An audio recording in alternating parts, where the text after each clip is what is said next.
Moving 92.5. Brooke and Jubal's second date update.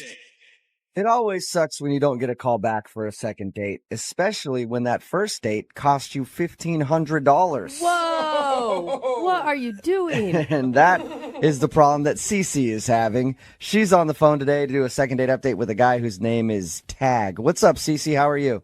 I'm good. How are you guys? Good. Oh my God, $1,500 on a first date? Well, technically, I didn't pay $1,500 on the date. It was a dating service that I paid for. So you went through a dating service and it cost you $1,500? That's the part of your email that confused me, because you said in it that you spent that kind of money to do this, but why did it cost so much? Because it's a professional service that sets women up with professional men who have professional jobs, have their lives together. A lot of them are millionaires and things like that. So this is like a millionaire matchmaker type deal? yeah, something like that. I mean, I've done other dating sites, and I'm done with them. I've wasted a lot of time on guys that just don't have their lives together, that are not ambitious, and it's not even really about the money. I want a guy that's ambitious. AKA, you're looking for a dude who has some money. Yeah. Well, I mean, that comes with ambition a lot of the time, but I dated true. too many losers on all the other dating sites. All right, so tell us about this guy named Tag and your date. So Tag, he's really nice. He does like business development type of things. He works in real estate and has, startup companies, things like that. And they told me that he just didn't have enough time to meet the right person. Okay. So, we talked on the phone, then we went out to dinner. And I mean, I was nervous, but I felt like it went well. Okay. So what about him did you really like? Well, the last couple of people I went out with, it just was kind of expected that it was a hookup thing. Like, within, the first hour, it was like, all right, so when's this going to happen? And these are people that you met off of this $1,500 dating service thing? No, Oh, those okay. are people from, the other sites. The free sites, the cheap sites for Plenty the poor of fish. people. Right. Yeah. So how did your evening with Tag go? Was it fun? Was there anything interesting about it? It was good. I mean, I was super nervous because I hadn't gone out with a guy like that in a while. So I was trying to come up with something interesting or impressive to say, and I wasn't even thinking, and I just blurted out and asked him how much he made. What? And I didn't mean to. It just came out. I was super nervous. Did you immediately say, I'm so sorry, I didn't mean that? Yeah, I just, as soon as it came out of my mouth, I immediately apologized. Yeah, I can understand why. I think I can understand why he wouldn't want to call you back if it seems like you're only interested in his money. Yeah, so you're a millionaire? I mean... Well, I wasn't only interested in his money. It was like an honest mistake. So What did he do after you asked him how much money he made? he was gracious about it, but he just kind of looked at me a little bit weird. Mm-hmm. And, the rest of the date went on as normal. So he never answered you. You don't know how much money he makes. No, I was like, sorry, I didn't mean to ask that. You don't have to answer that. And can I ask, are you coming from a place where you're really successful and making your own living right now? Well, I'm not on that level. I'm not exactly where I want to be just yet, but I do support myself. I pay all of my own bills, all of that. But it'd be so much nicer if you had somebody else to do it for you, wouldn't it? It's Jubal's dream, too. It Don't really worry. is, yeah. You guys share that together. Yeah, that's not a bad idea, but I know that's going to take time. So how did everything end with you guys? Well, he took me back to my place, and we had a little kiss at the end, and Ooh. Was it a peck or was it a, more romantic? it was kind of a peck, but I thought that was pretty respectful for a first date. Yeah. Okay. And have you tried getting a hold of him since you guys went out? They, on the site, said to wait for the man to call you, and he just hasn't called back. And how long has it been? It's been almost 3 weeks now. Okay, so he's definitely not calling you then if it's been 3 weeks. Yeah. Well, he might be ditching me, but then he also did say that he's really busy and he's got a lot of stuff going on. He's got a lot of things to deal with his real estate and all of that. So maybe that's it. Yeah, could certainly be. I do feel like you're paying $1,500 for the service. They should be doing this for you instead of us. Yeah, I mean, they should be taking care of it, but I just thought I'd rather call you guys because you guys get it handled immediately. Yeah, we cost $3,000 to do this. So I'll send you an invoice, but we'll play a song, come back, call him, and get your second date update, okay? Okay, thank you. All right, hold on. Moving 92.5. Brooke and Jubal in the mornings. Second date update. Matchmaker, matchmaker, make me a match. On the phone right now is Cece, and she actually spent $1,500 on a matchmaker to make her a match. And the match doesn't seem to be working out because the dude is not calling her back, and she can't figure out why. His name is Tag, and we're about to get him on the phone and see if there was a problem. Now, Cece admits that she did make a mistake on their date and actually ask him how much money he makes. Such a big mistake. I guess she paid this much money on a matchmaking service because they help find like guys who are well off and have great careers and are just too busy to date. So she actually asked him how much money he makes, and he seemed a little bothered by that. But the date did end with a little peck on the lips. But she hasn't heard from him since, and we're about to get him on the phone. Cece? Yes. Do they actually play that song for you when you walk into their offices? They should, for as much as I'm paying them. Yeah, they really should. Dance for you. If this doesn't turn out, are you going to stick with this matchmaking company? I might write out the rest of my contract because I still have a couple of months that I'm covered with it, but I won't renew. All right. Well, I'm going to dial his phone number right now, get him on the phone, and find out why he's not calling you back, okay? Thank you. You're welcome.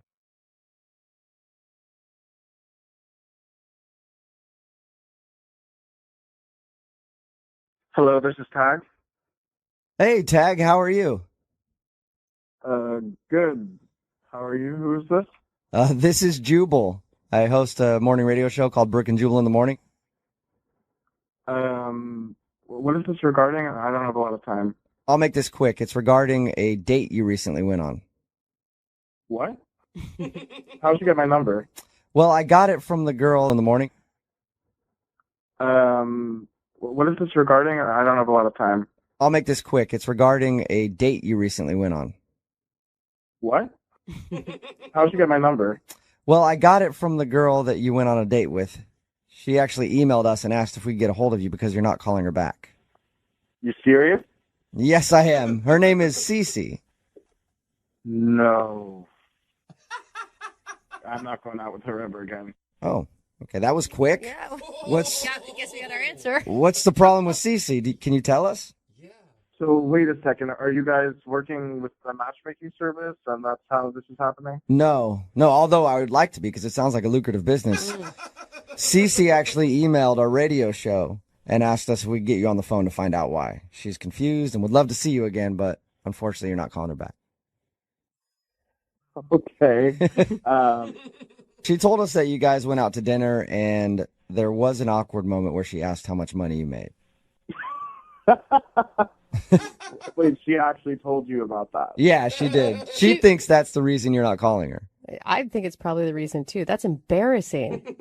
Well, that was completely out of line of her. I mean, it's a first date, you know. I couldn't believe that she did it, and you know, she apologized to me, but really it just didn't help. I could tell that she was still thinking about it, and it was on her mind. So, Tag, how much money do you make, Tag? I'm just curious if you could tell me. Wouldn't you like to know? I really would. I don't think we're going to get that out of you, though, but can you at least tell us what else happened on your date? You said that was one of the reasons you're not calling her back? Yeah, I mean, I don't even really know how to say this. Like, this is on the radio and stuff. She doesn't really have a job. What? Okay. She doesn't have a job? She didn't tell you about this? Her way of making money? No. We actually asked her because we're like, are you just going out to find dudes to pay all your bills? And she was like, no, I pay my bills myself. So I just assumed she had a job. Well, yeah, she sure pays her bills all right. What does she... What did she do? Yeah. Well, she told me that she makes thousands of dollars donating her eggs. What? Oh. Eggs? Her eggs, like her... Like, from her ovaries. Oh, No, like okay. So your she doesn't have eggs. like chickens in a coop in her backyard. It's her reproductive eggs that she's selling. Yeah, no, she's not a farm girl. She's I guess you could say she's a farm girl. She's farming herself. So Dude, that's I how will she's say- making her money? Oh. Yeah, I mean, it was kind of weird. Like, she starts bragging about how good her genes are, and No, for real though, you have to go through some like stringent tests in order to be able to donate your eggs. It's like no joke. They want to make sure you are grade A. yeah, she told me all about it. And it's like really painful, I've Yeah. heard. I heard you can make a lot of money doing it. Yeah, apparently you can make a lot of money because she said she pays her rent with it and travels. Wow, She's even done it in other countries, which, you know. So Well, what? that'd be wait, scary. Like I'm go down to Mexico in a back alley and some guy's just harvesting your eggs. I wouldn't trust that. why does that turn you off? What about that is gross to you? You're asking why that's a turn off. Yeah, I don't know. Like guys donate sperm. She's helping people have babies. Yeah, well, I don't like the thought of her having, you know, hundreds of little kids running around all over the world. And she doesn't have, like, a real job, you know? So, like, I'm going to be out there working and she's, I don't know, sitting in a lab somewhere getting her ovaries scraped. Hey, what do you do for a living? I work in real estate. Okay, you work in real estate. You might be able to retire off of her egg money. You're flipping houses, she's flipping eggs. Hey, Tag. I also need to be honest with you and tell you that she's actually on the line listening to this conversation and wants to talk to you. What? Yeah. Yeah. Get the oh, you're kidding. I don't have a real job, Tag. Selling your eggs is a real job. I make money doing that. I make a lot of money doing that, okay? And I work all over the world in different countries helping women. Yeah, I mean, you work all over the world. You should probably put that word work in quotes because I'm not really sure if Yeah. that's working. Yeah, it is work. It is legitimate work. I have to take care of myself, and I have to make sure that I'm in good condition. You have to just let your body do its natural function. I mean, I don't really know how you call that working. You're just No, you Giving have your to be eggs healthy. out. You need to have top quality eggs to give to other women. I mean, it's actual work. oh yeah, right. Oh, so just because I don't sit around in an office all day with a secretary, that's not work? I don't know what you want me to say. Like I have a job. I make a lot of money, and I'm there working. I have a job too, and I also make a lot of money working. Well, I mean, how long can you keep that up for? It's not a real career. You can't do it forever. Eventually, your body is going to go, nope, no more. You know, quit putting this down and trying to judge me. Maybe I can't put this on my resume, but I'm a humanitarian. I'm helping people. I think you could put it on the resume. I'm sure you could put that on the resume, Cece. I mean, I just find it kind of hilarious that she thinks that this is humanitarian work. Cece, did he come off this condescending to you when you guys were out on a date and you just somehow missed it? You know what, Brooke? I had no idea that he was so against helping women and helping women to have children and so against the miracle of life. What is this? Why am I suddenly like the bad guy here? You know, like, I'm not against women. I just want a woman who has an actual job. Tag, it is an actual job. And if you don't believe me, why don't you come with me to one of my appointments and see my eggs up close and in person? Oh, there you go. Hey, how about that? That sounds Tag? like a sexy second date to me. Tag, would you like to go out on a second date with Cece? We will pay for it. I can't believe we're even asking that question. You want to see your eggs, bro? Hey, come check out my ovaries, baby. Yeah, I totally let him do it. Obviously, he disrespects what I do for a living, disrespects women. Come on, come see. Oh my God. Cece, obviously, like, you were drooling over how much money I made, and if I really wanted to, I could have seen your ovaries in another way. Whatever. Kiss my eggs, Tag. Kiss my eggs. That's awesome. That's a first and a second date update. Brooke and Jubal in the morning. Oh, that. Obviously, he disrespects what I do for a living, disrespects women. Come on, come see. Oh my God. Cece, obviously, like, you were drooling over how much money I made, and if I really wanted to, I could have seen your ovaries in another way. Whatever. Kiss my eggs, Tag. Kiss my eggs. That's awesome. That's a first and a second date update. That is a clip from today's second date update. This girl named Cece wanted to call a guy named Tag who wasn't calling her back after their date. We found out the reason that he wasn't calling her back was because she claimed that her career was selling her eggs so that she can take vacations and stuff like that. You can get a lot of money for selling your eggs, but he was like, Apparently. it's not actually a career. Yeah. And eventually she's just going to be wanting me to take care of her. Yeah. And she was like, no, this is a career. Everybody texting in at 78592 agrees that that is not a career. No. I think it is. You do? Yeah, if I had eggs to sell, absolutely. You could go sell your sperm, and that's not a career either. Except that's like $50. You get thousands of dollars selling eggs. It's because it's like a crazy, Yeah. intricate process, and Yeah. it's supposed to be really painful. There's some people texting in. They're like, my friend did this, and she made like $30,000. Yeah. Like, that's a lot know of that- money, dude. I don't think it's worth it. Really? So much work and pain. And yeah, apparently she has to keep her body like right all year round and eat Yeah. right and So everything hard. else. I love how nobody brought up, I mean, he never brought up the fact that she flat out asked him how much he made during dinner. Yeah. Like, that wasn't the problem. I feel like Seems that kinda should be the sketchy. problem. Met him on like a gold digger website, Yeah. pretty much. I Right? do know my favorite thing, though, was this line. Whatever. Kiss my eggs, Tag. Kiss my eggs. That is the one thing that we can take away from today's second date update. The next time somebody's messing with you, just tell them to kiss your eggs. Whatever. Kiss my eggs, Tag. Kiss my eggs. Is donating your eggs a career? Text in 78592. career. I think it's a good career path, No. and every woman should do it. It's Those really things dry up way too young and for it to be a career. Whatever. Kiss my eggs, Tag. kiss my eggs. Remember, if you want a second date update, all you have to do is email the show, and we will call the person who didn't call you back, and then you can yell at them Whatever. Kiss my eggs, Tag. to kiss your eggs. Move at 92.5.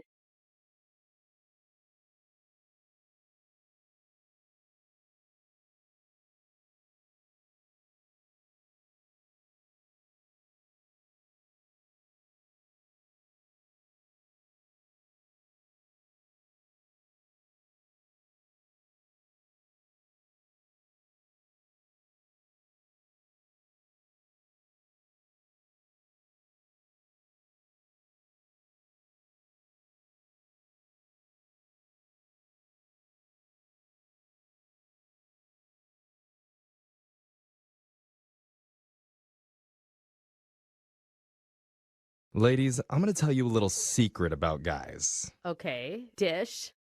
Men love a woman Yes. with a little tude, Two. little attitude, Okay. little spice, little feistiness, you know. Not true. Not too feisty, obviously, not like go fight that guy for me, Oh, not scary. but just a little bit of cayenne on that macaroni, I know. you know, because that feistiness tells us something. It tells us you're passionate and you're probably into some freaky stuff. Yeah, lady in the streets, freak in the sheets. Yeah, we it's love it. Okay, the cliche. And I have a All feeling right. that the girl on the phone today for a second date is definitely a little freaky because of what she ended up doing on her first date. Okay. Freaky or crazy? I'm intrigued. Let's find out. Her name is Rebecca. Rebecca, you a freak, huh? A big one. Oh, Okay. yeah. I like a woman who will own that. Well, I'm just messing around with you. Tell us about the guy that you went out with. What's his name? His name is James. Oh, you do sound feisty. Mm-hmm. Where'd you meet James? We met on this dating app. Okay. What'd you like about him?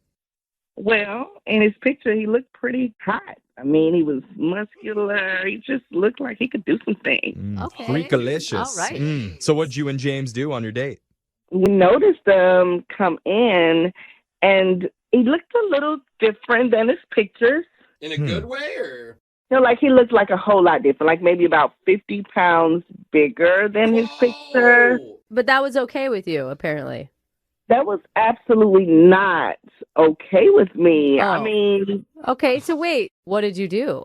initially, my first thought was run for the hills because he's such a liar. Why would I mean, don't lie. It's online dating. So- We're going to meet. I mean, I guess at some point you changed your mind and introduced yourself? I mean, yeah. So at one point, like I said, I was thinking I'm out of here. Mhm. Then I thought, you know what? I'm going to go back. I'm going to just let him know that this is horrible. You shouldn't do people this way. Oh. Oh, you're going to tell him off. That was my first thought. Then I looked next door and there was this furniture place. And I'm like, let me go over here really quick. and I end up buying a pillow. Wait, hold on. You ditch the guy. You decide to go back. In the middle, you get distracted. Wait, so listen. This is important. You gotta hear me out. So I went and bought the pillow, and I actually put it inside of my shirt because I wanted to go back to show him, like, hey, I'm not who I said I am either. So you put a pillow in your shirt to make it look like you're big or pregnant or something in the middle. All right, so you're getting even with him for not showing who he really was in his picture. Exactly. I want him to see what that looks like. Okay. Yeah, this is some freak stuff, I'm telling you. Yeah. So how did that work out? Oh, my goodness. The moment I came up, he acted like it was just okay. Like, hey, how are you? And I'm like, what the heck is going on? Wait, what? Oh, he's a nice guy. He's like, sure, you look like you got a square stomach, but that's fine. It looks comfortable. I mean, he ended up being so cool. I mean, so kind. He was compassionate. He was asking, are you okay? Do you need anything else? How about, can I get you another dessert? And I'm like, I'm going to eat that up now. Wow. So wait, and the whole time you're sitting there with a pillow in your shirt? This is crazy. He thought I was pregnant the whole time, and I just rolled with it the whole night because, you know, hey. I would be worried that he's like cool with going out with a pregnant chick all of a sudden. There's nothing wrong with going out with a pregnant chick. Did he ever address it? Did he ever say anything about it? No, he was just so kind. When are you due? What are you having? And I was like, oh, man. Wait, did you make stuff up? You were outright lying. Listen, I just couldn't tell him the truth. And the baby's name is Fred. Oh, my God. The Tempur-Pedic baby. Yeah. So wait, what do you want to do? I mean, he's not calling you back, right? He keeps calling. He's wondering how I'm feeling, how I'm doing. When are we going to hang out? Oh, he is calling. And I just don't know, guys. I don't know what to do. I need your help here because I want to hang out. I enjoyed him afterwards. He's great. And I'm like, do I tell him the truth? Like I have to? Do you have to tell him all the truth? Because the whole truth is like, hey, you're really fat, and I was going to show you how much that sucks by putting a pillow in my belly, and now you think I'm pregnant. I think your best bet is to actually go out and get pregnant for real, and then you're not lying anymore. You know, that's a long play. You got to wait a little while, and he's going to be like, wait, you're still pregnant? 9 months later. It's a 14-month pregnancy. Yeah. He's even asking me, like, if you don't have anyone to be in the delivery room, I'll be there for you. And I'm like, oh, my gosh. Okay, listen, you do not want to put a man who thinks a pillow is a pregnant belly in a delivery room. He's a little uneducated. I'm just letting you know. Well, he does sound like a nice guy. He does. He does. I really want to talk to him. I really do. Okay. All right. Well, we're going to find out if we can help you. We're going to play a song, come back, and get your second date right after this, okay? Okay, thank you. Gosh. All right, hold on. Just tuning in, we're on the phone with Rebecca, and Rebecca is expecting a brand new 100% goose down snuggle soft bundle of joy. Queen size, I hear. No, she needs a second date, but this one's a little bit different than what we normally do because normally we call people when someone's being completely ignored after a date. But Rebecca has been getting calls and texts from James. She's just not answering any of them because she feels bad about what she did. As she should. If you didn't know, she stuffed a pillow under her shirt and pretended to be pregnant during their date. And she only did that because when he showed up, he seemed a little heavier than his profile pictures. A lot heavier. But now Rebecca wants to make things right and get another date. Rebecca, how do you want to handle this exactly? Do you want me to tell him that you faked your pregnancy, or do you want to deliver that news? Deliver. I get it. No. That's dumb. I feel so guilty about doing that, you know? I mean, now just looking back at it, it was such a petty mistake. It was. And you do want a date, right? You're not just using this just to, I don't know, clear your conscience. Yes, I do. I mean, if this is going to go on, if this is a potential partner, then I don't want to go in lying. Okay, so you're going to tell him that it was not a real pregnancy. I don't have to do that for you, right? Right. Okay, good. Because I've already done way too many fake pregnancy announcements this week. I need a break personally. But let's call James for you, okay? You ready? I'm definitely going to do my best. Like, I'm so nervous. Yeah. You'll be okay. Yeah, just breathe. Yeah. Breathe through it, and we'll get through it together, okay? Here we go. We're going to call James. Okay. All right, here we go.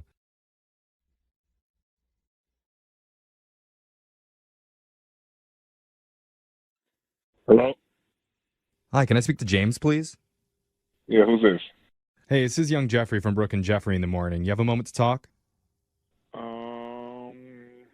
Yeah, I guess. Okay. I promise we're harmless. No. Except for Brooke, yeah. Yeah, she's scary, but. Hi, James. All right, then. I mean, what's going on? Why y'all calling me? Well, we do a thing on our show called the second date. Have you ever heard of that before? Yeah, I've heard of those before. Okay. Just in case, that's where if you go out on a date with someone and then get ghosted, we'll call that person for you and find out why. But your situation is a little bit different because you actually are calling this girl back. What? This is so weird. It is weird. This is a weird one. I mean, more weird than normal. So do you remember going out with a woman recently named Rebecca? Yeah, I know Rebecca. So she reached out to us and really wanted us to call you. I was like, that's crazy because I call her and she don't really, answer. Yeah, it would be confusing that she would call us instead of just calling you back. I could see where that gets weird. Here's the deal, James. Rebecca wanted to let you know that she delivered, and it's actually quads. What? No. And 2.5 of them are yours. Jeffrey, shut up. Oh, that can't be true. I didn't even hit. No, that is not true, James. James, did you like Rebecca a lot? Yeah, she was cool. I mean, she had a great vibe. She was a real genuine person. Yeah. You know, she said a lot of really kind things about you, especially about how gracious you were about thinking about the pregnancy and things. Yeah. I mean, I definitely wasn't expecting that one. You don't swipe on somebody expecting them to be pregnant. Yeah. It's a little confusing. Did anything seem weird about the situation to you? I mean, outside of her being pregnant? Yeah, no. Did anything seem weird? Oh, there's that smile. Oh. Wow, I've really been thinking about you. Oh, have you? That's good to know. I mean, I've been trying to reach out to you. I didn't know if you weren't returning my calls, because maybe I upset you or, when I bought the 2 desserts, maybe that you thought I was calling you fat or something and you were just kind of shading me. I didn't know. No, the 2 desserts were fine. Thank you. All right, man. You didn't drop 4 babies, did you? Jim was kidding. Oh, okay. No. About that. All right. So okay. It's hard. It's okay. So there's no baby. I'm actually surrogate. I don't have the baby anymore. What? Rebecca, did you say surrogate? You're a surrogate? I really wasn't pregnant. Hold on. Wait. So you weren't pregnant? I mean, I guess I'm not understanding. What about that second dessert for then? And you don't mean surrogate. You mean that you lied is what you mean. I lied about the surrogate just now. I lied about being pregnant. That was actually a pillow from a place next door to the diner that we were at. Yeah. It was all a lie. Some people fart when they lie. She makes up pregnancies when she lies. What would make you even lie about something like that? I mean, most people try to hide an actual pregnancy. You come in pretending to be pregnant? The opposite? Okay, well, I saw you come into the restaurant, and you were actually much heavier than your pic said. And I was mad. I acted out of just anger and ego, so I went to get the pillow, came back, and then we spoke. And from that moment, you were amazing to me, and I got lost in the moment. Very lost. Yeah, so it wasn't a pregnancy. It was a pillow from next door that she stuffed up her shirt. She was trying to teach you some sort of weird lesson because she felt like you were lying to her. With So you sat with the pillow in your stomach the whole time? That's weird. I mean, yes. Yes, I did that. I mean, I put on a little weight. It's not, come on now. James, it's not a little weight. That wasn't a little weight. I mean, come on. Okay, I will say this. I don't want it to become a thing. I am so sorry, and I actually want you to forgive me because I really like you. I like you, too. I honestly think you dope. You're a dope soul, for real. You still believe that after the whole pregnancy scare? Scare. / lie? I mean, I really don't mind that she's not pregnant outside of her calling me, chunky because of my picture. Well, she feels bad about the whole thing, James, and she's really hoping that you'll forgive her, and she promises that she won't fake a pregnancy again until you're in a committed relationship. So No more fake pregnancies? Well, at least not until you're definitely together, and then it would actually count. But here's the thing. If you're willing to give her a second chance, we will pay for a date for the two of you. As many desserts as you guys can handle. Oh, I'm eating both of them this time. No, I think that was what started this problem, James. Right. I guess so. James, so after everything you heard, you really want to go out with me again? It's crazy, but I thought I vibe with you. I could dig you. You know what I'm saying? You guys are so cute. Oh, They're both dope souls. I know. I love it when two dope souls find each other. Maybe one day then I can actually, put that baby up in there. Oh, dang, James. Oh, no. I went 0 to 100 real quick. Well, definitely keep us updated. Congratulations, Rebecca. You got your second date. Thank you. and I like your chunky, by the way. It's okay with me. Yeah, it's all right. You can make love to a teddy bear. Okay. Wow. Brittany, we got to cut this off. It's about to uncomfortable. get R-rated in here. Congratulations, you guys. Cow.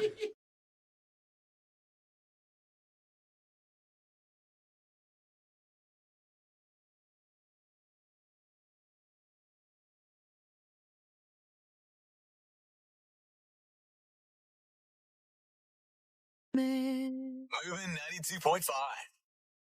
Brooke and Jubal's second date update.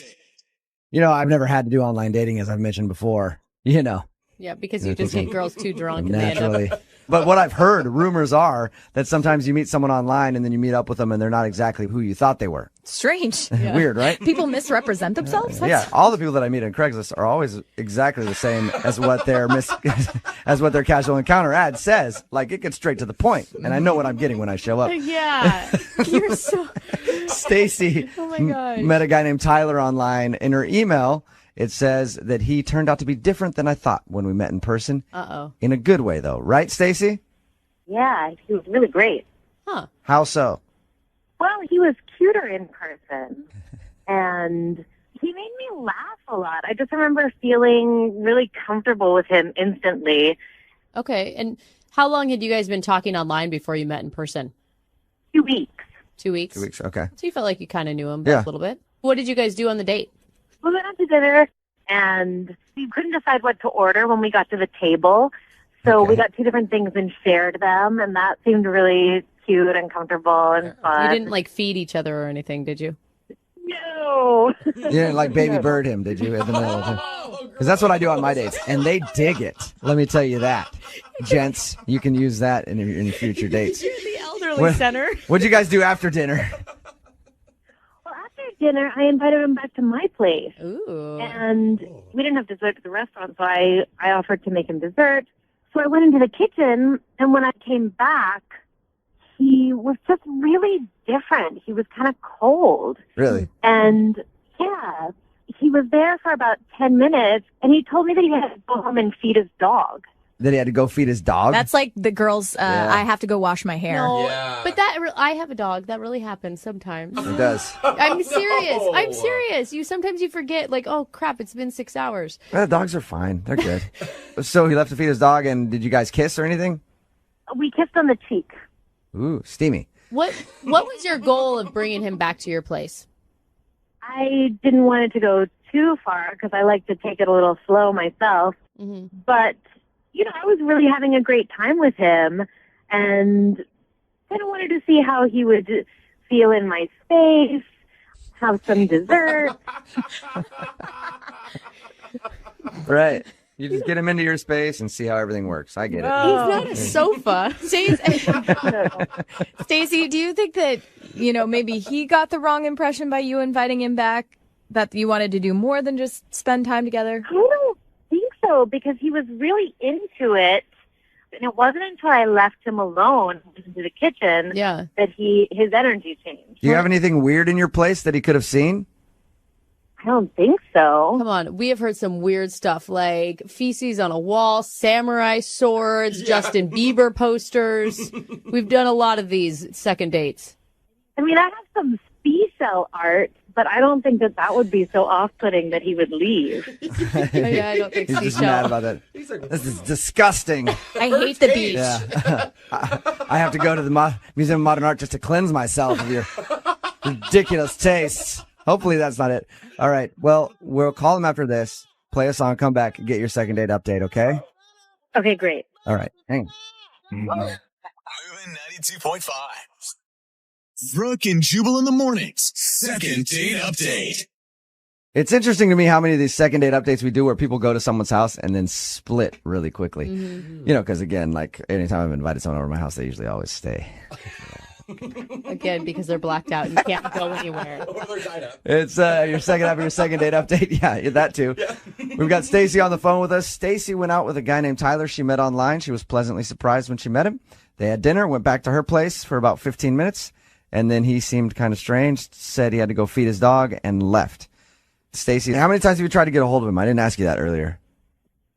You know, I emailed him once and I called him once, and that's it. Okay. Did you ask for a picture of his dog as proof that he really has a dog? Yeah. No, but I probably should have. And also called him a liar in your email. That usually helps. All right. I'm going to call him right now, see if we can get him on the phone and get your second date update, okay? Thank you. All right, here we go.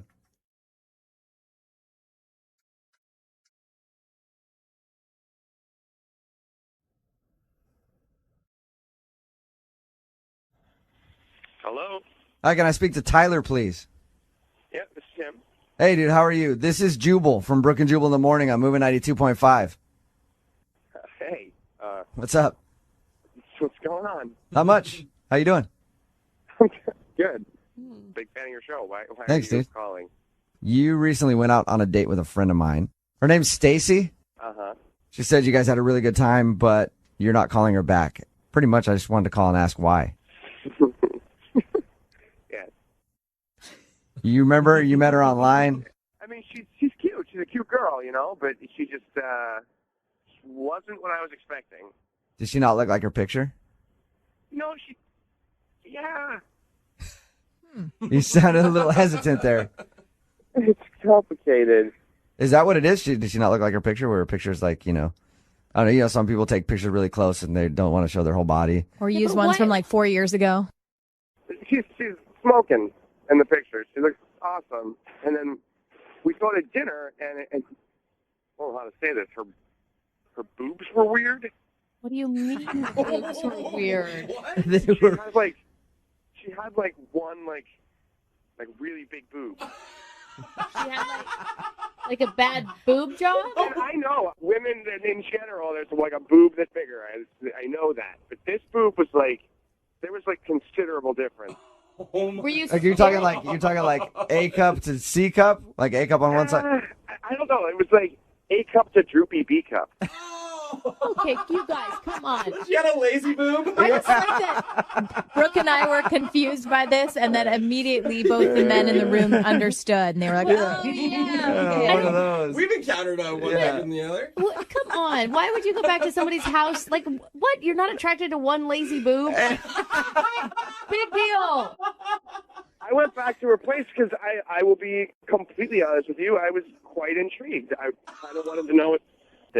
No boobs. She must have she stuffed her bra very, very poorly. She probably had cutlets in. Like chicken cutlets, like that you buy. But all of a sudden, I felt like I'm in high school. Oh, it was weird. So she went from big boobs in the picture to droopy boob at dinner, and then at the very end, she had no boobs. So Tyler, does it really bug you size-wise, or does it more bug you the fact that they kept changing? You just didn't know what to expect next. To be honest, I like all boobs, which is why I wanted to look at the droopy boob. I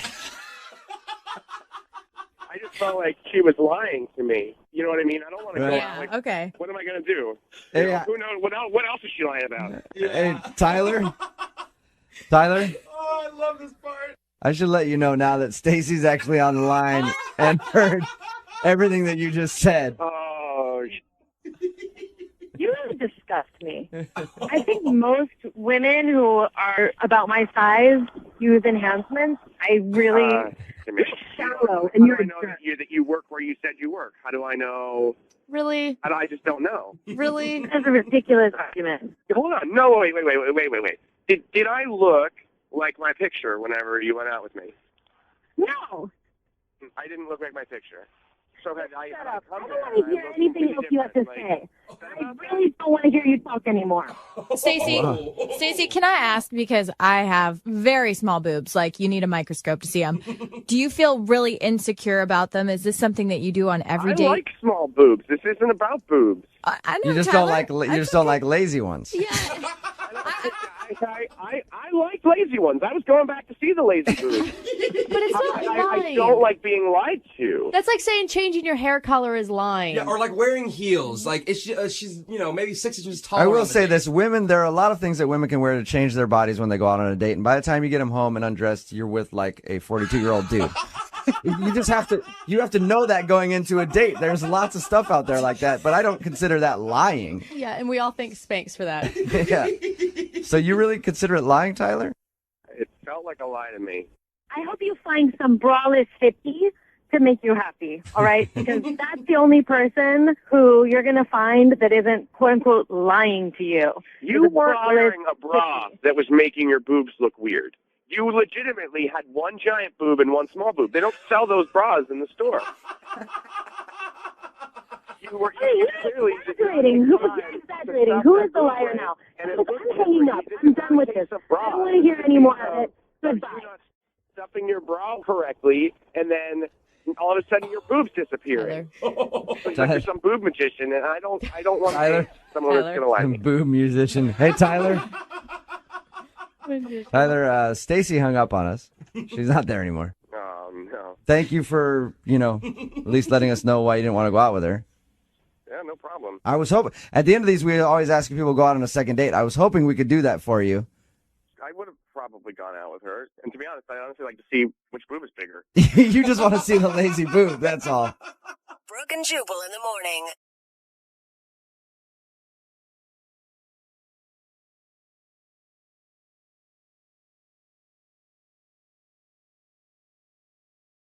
Moving 92.5. Second date update. Have you ever been out on a hot date and done something totally innocent, but to the other person, it looked really bad? I know as a guy, if you're ever over at a girl's place trying to hook up and you like hop into the bathroom to bust out some push-ups real quick to make your chest seem bigger. Is that really something that you do? Oh yeah. You want to get that swell on to seem a little bit bigger than you are, but through the door, all she can hear is a bunch of grunting. Yeah. And then you come out all sweaty and it's like, oh, you thought I would, oh no, that's not what I was doing. You don't hook up very much, do you, Jeffrey? I had a rough go. Early on there. Well, one of our listeners apparently got himself into a situation that was totally legitimate, but it may have looked really, really bad. Oh, no. His name is TJ. TJ, we'll get to your embarrassing moment in just a second, but first, tell us about the girl you want to call today. What's her name? Hey, guys. So her name is Alicia. Okay. Jolly TJ. Where'd you meet Alicia? I met her on that app, Plenty of Fish. All right. Oh. Okay. I mean, we say it like that. Why did you choose Plenty of Fish, TJ? Can you tell us? That is a good question. Yeah. I feel like Tinder and some of those other apps are more like hookup apps, and I'm at a place where I'm looking to meet somebody to have a relationship with. Yeah, that's interesting. Not what I think of Plenty of Fish. I didn't know Fish had enough money to make an app. That's amazing. Well, when there's plenty of them, they put all their little coins together. They just, pooled it. We're just saying that because Plenty of Fish is kind of known in the dating world as like the very bottom end of the app, if that makes sense. That's actually not what I've heard, and I kind of feel that Tinder's kind of the bottom of the barrel. Okay. So. If you like it, that's all that matters. Yeah, and you got a hot date, it sounds like, out of it, right, TJ? Yeah, it was actually very interesting. She had a link in her bio to this YouTube video, and it was like her dancing at a wedding, and she had so much energy, and it was horrible. It was horrible dancing, but... Oh my God, I love you for that. That is cool. Yeah, we all know somebody that's just a terrible dancer, but you know what? It's cool that they just own it. Yeah, I mean, the people who like really go all out are the ones that you love the most. Yeah, that's really endearing. Yeah, I mean, Alexis is in the room. She knows, I was waiting understands. for that. Yeah. Terrible dancer, Alexis. Okay. And if I'm being honest, I'm also a horrible dancer, but I do it with enthusiasm. So. There you go. That's cute. As long as you're having fun. So did you use that as an opening line with her or something? I actually did, and it was great because it wasn't that typical, like, hey, what's going on? It was like, I'm also a bad dancer. That's what I said. All right. Okay. Obviously, that worked out for you. So It did. what'd you guys do for your date? So I took her out to this nice restaurant and, dressed up, was really excited, get her a good meal. Okay. And it was a great time, but I'll be honest, I don't go to a lot of nice restaurants. I'm not like, How dare you? You're not wealthy. Hang up on this We man. only talk to people who go out to nice restaurants on a consistent basis.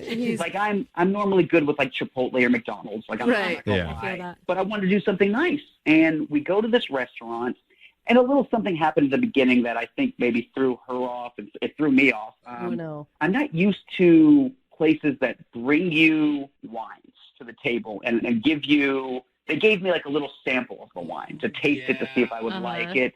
I was completely unaware that you're not supposed to spit it back out. Oh, no. You have to have like a spittoon if you're going to do that. Like, Yeah. where did you spit it back out? Right back in your glass? Yeah. Oh, honey. Listen, I used to be a fine dining server. When you see someone not know what to do, it is excruciating as a server. But honestly, she laughed. And like, she didn't seem to judge me for that at the moment. Awesome. That's good. Yeah. And you shouldn't be judged for it. I mean, it's a silly mistake, and it's cute that you're laughing at it yourself. Totally. Yeah. So is that the embarrassing thing that you said happened? So that was a embarrassing thing that happened. There was something else. We got back on track. We had good conversation, had some wine, had a really good time. Swallowed it this time.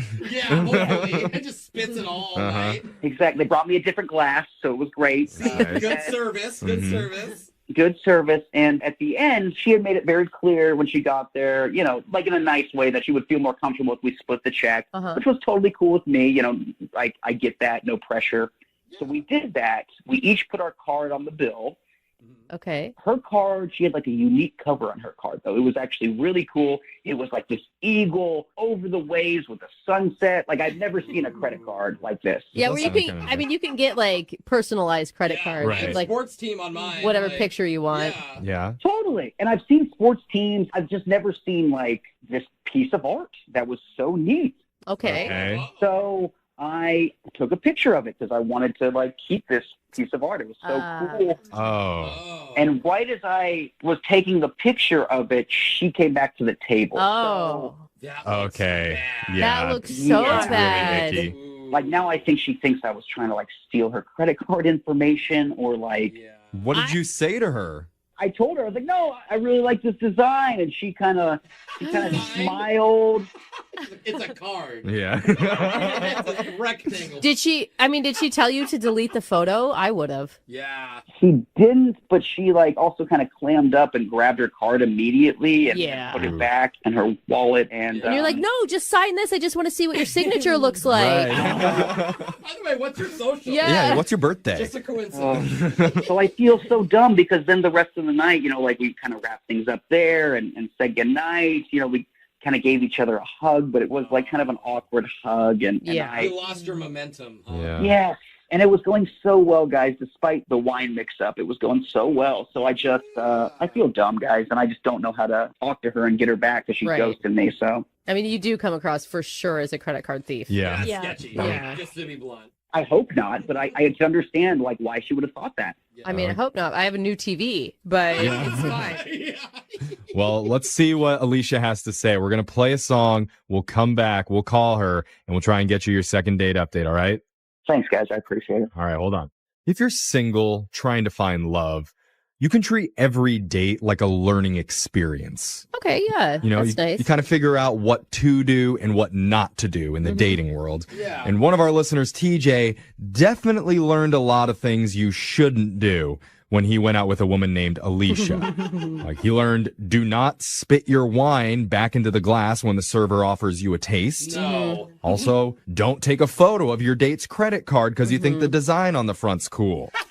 Some things things you think people would already know. Yeah. Yeah. But the important thing is he's going to take these life lessons, chew them up, digest them, unlike his wine, and then maybe turn it into another date. Okay. He's gonna poop it. That's good. That's quite the cycle. That's how you learn. But TJ, okay, if it doesn't work out, it's all right. That's the whole idea behind the website Plenty of Fish, is that there's plenty of other fish for you to learn from. Good point, Jeffrey. Eventually, you're bound to snag one of these pesky fish, maybe one of the dumb ones. You're saying it's a numbers game. Yeah.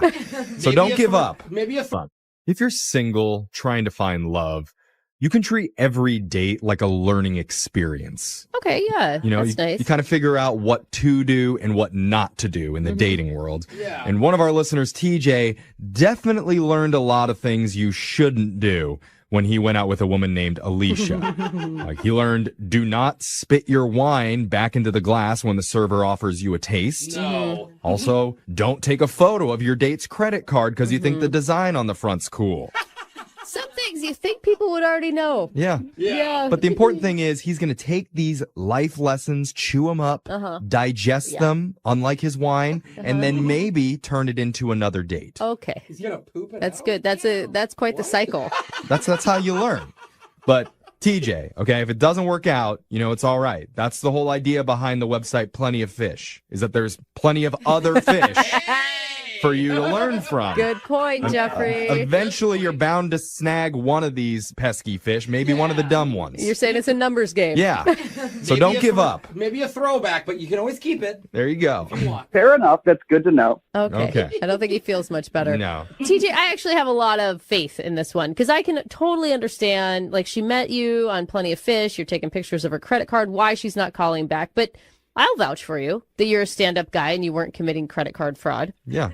I appreciate that because I wasn't. Okay. How do you know, though, Brooke? I don't know. I just trust him. He sounds like a nice guy. TJ. Well, Like, that's how you get scammed. TJ doesn't even know how to taste wine correctly. I mean, he's not sophisticated enough to pull off some, big scheme. All right. Don't insult the man. I'm just saying. And if She's not wrong, guys. She's really not wrong. So. Yeah. Okay. See? I like TJ. Me too. I believe you now, too, brother. Okay, TJ, let's try and get you a second date. I'm going to call Alicia, and we'll see what she has to say. You ready? I absolutely am. Thanks, guys. All right, let's dial the number right now. Here we go.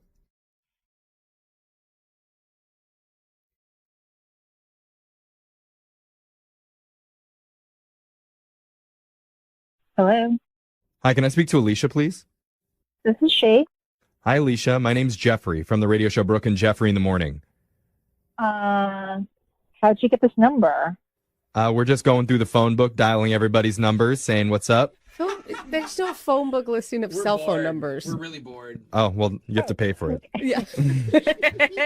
The real reason I'm calling is we're doing something called a second date update. Have you ever heard of that before? I've heard people talk about it, but I didn't know it was a real thing. Yep, it's real, and now you're on one. So, Congrats. how about that? Are you serious? This is hilarious. Yeah, Am I on air right now? yeah, that's right. Is that cool with you, Alicia? I mean, I guess. Sure. All right, I'll take that. Yeah, That's that works. great. That's an affirmative. Uh-huh. So the reason why we're calling you is because a guy emailed us hoping to get a hold of you. His name is TJ. Oh. Oh, no. Aw, you were all happy. Not the fish you were hoping for. Not really. I mean, Oh, no. he called you guys. Yeah. Kinda. I mean, he told us all about your day and we spoke with him a little bit. He sounds like a really nice guy. I mean, he's all right. That's such a Oh. bad review. I don't know how to explain this. I'm caught off guard. I'm sorry. I mean, so TJ did, when we spoke to him, he told us about some of the awkward things that happened during your date. Yeah. Like he told us about spitting wine back into his glass when he was going to taste it. yeah, I mean, I wasn't sure if he was trying to be funny or not. I mean, then I realized that he just didn't know what was going on. But it was kind of cute, right? Like it's one of those moments where you're like, oh, you're so dorky. It's cute. Yeah, it was more like, oh, you're so dumb and not. Okay. Yeah. All right. He said he had a few of those moments because he also told us about at the end of the night when he was taking a picture of your credit card. And he said that he wasn't trying to steal your information off of it. He was just really impressed by the design on the front of the card. Oh my God. All right. So that creeped me out initially, and the thought didn't cross my mind that he was trying to steal information because I could easily identify him and get him for that. But what really drove me nuts was like, so for dessert, he had ordered it was a decadent peanut butter brownie dessert. Okay. And he was handling his phone, and he had touched my credit card, and his fingers were just so filthy. It was like toddler sticky fingers. Wait, what? Hold on. I'm sorry. You didn't think that he was I thought for sure you weren't calling him back because he looked like some credit card scammer, but you were just grossed out by him a little bit? Yeah, a lot of it. Oh. Because he had sticky fingers and he touched your credit card with them? That's it? Spitting wine out. It wasn't just sticky. He had peanut butter on his nail. It was just.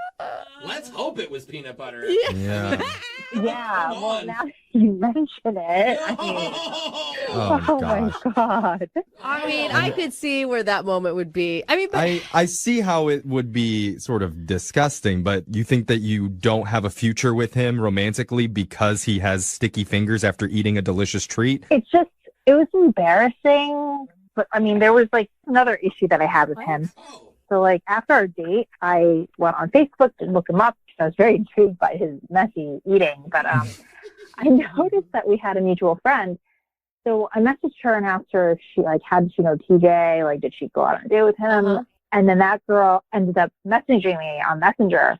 Oh my God. That TJ basically has a littering problem. Littering? What? Did you say littering, throw garbage on the ground littering? Yeah, and I'm one of those people, I find that very disrespectful, and I'm not cool with that. Yeah. Basically, she had mentioned that they had gone out on a date to Chick-fil-A, okay?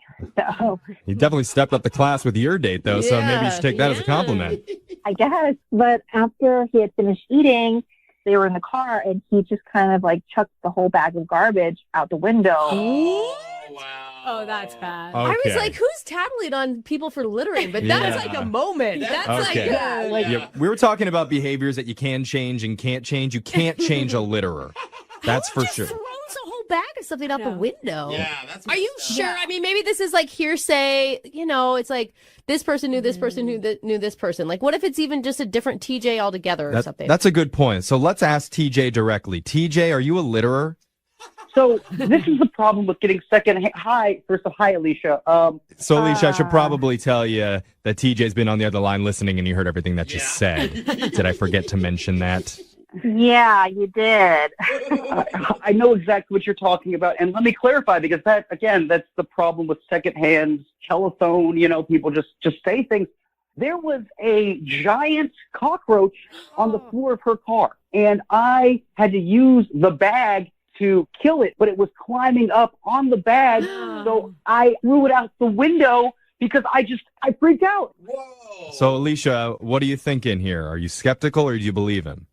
I mean, is that a real story? Why would you even go and handle a cockroach? I mean, they're fast. How can you even catch it? What are the odds you're in a car and you see a cockroach? It's never happened once in my life. And then second, that it happens to climb on while you're throwing. I mean, it depends on the state of the inside of that car. Listen, he didn't know that he was going to have to defend himself in this story, Alicia, and he came up immediately with this response. I mean, either he's an incredible liar or that is just the truth. That's a good point, Brooke. I know it doesn't make me sound like the manliest man, but and not the most hygienic person either.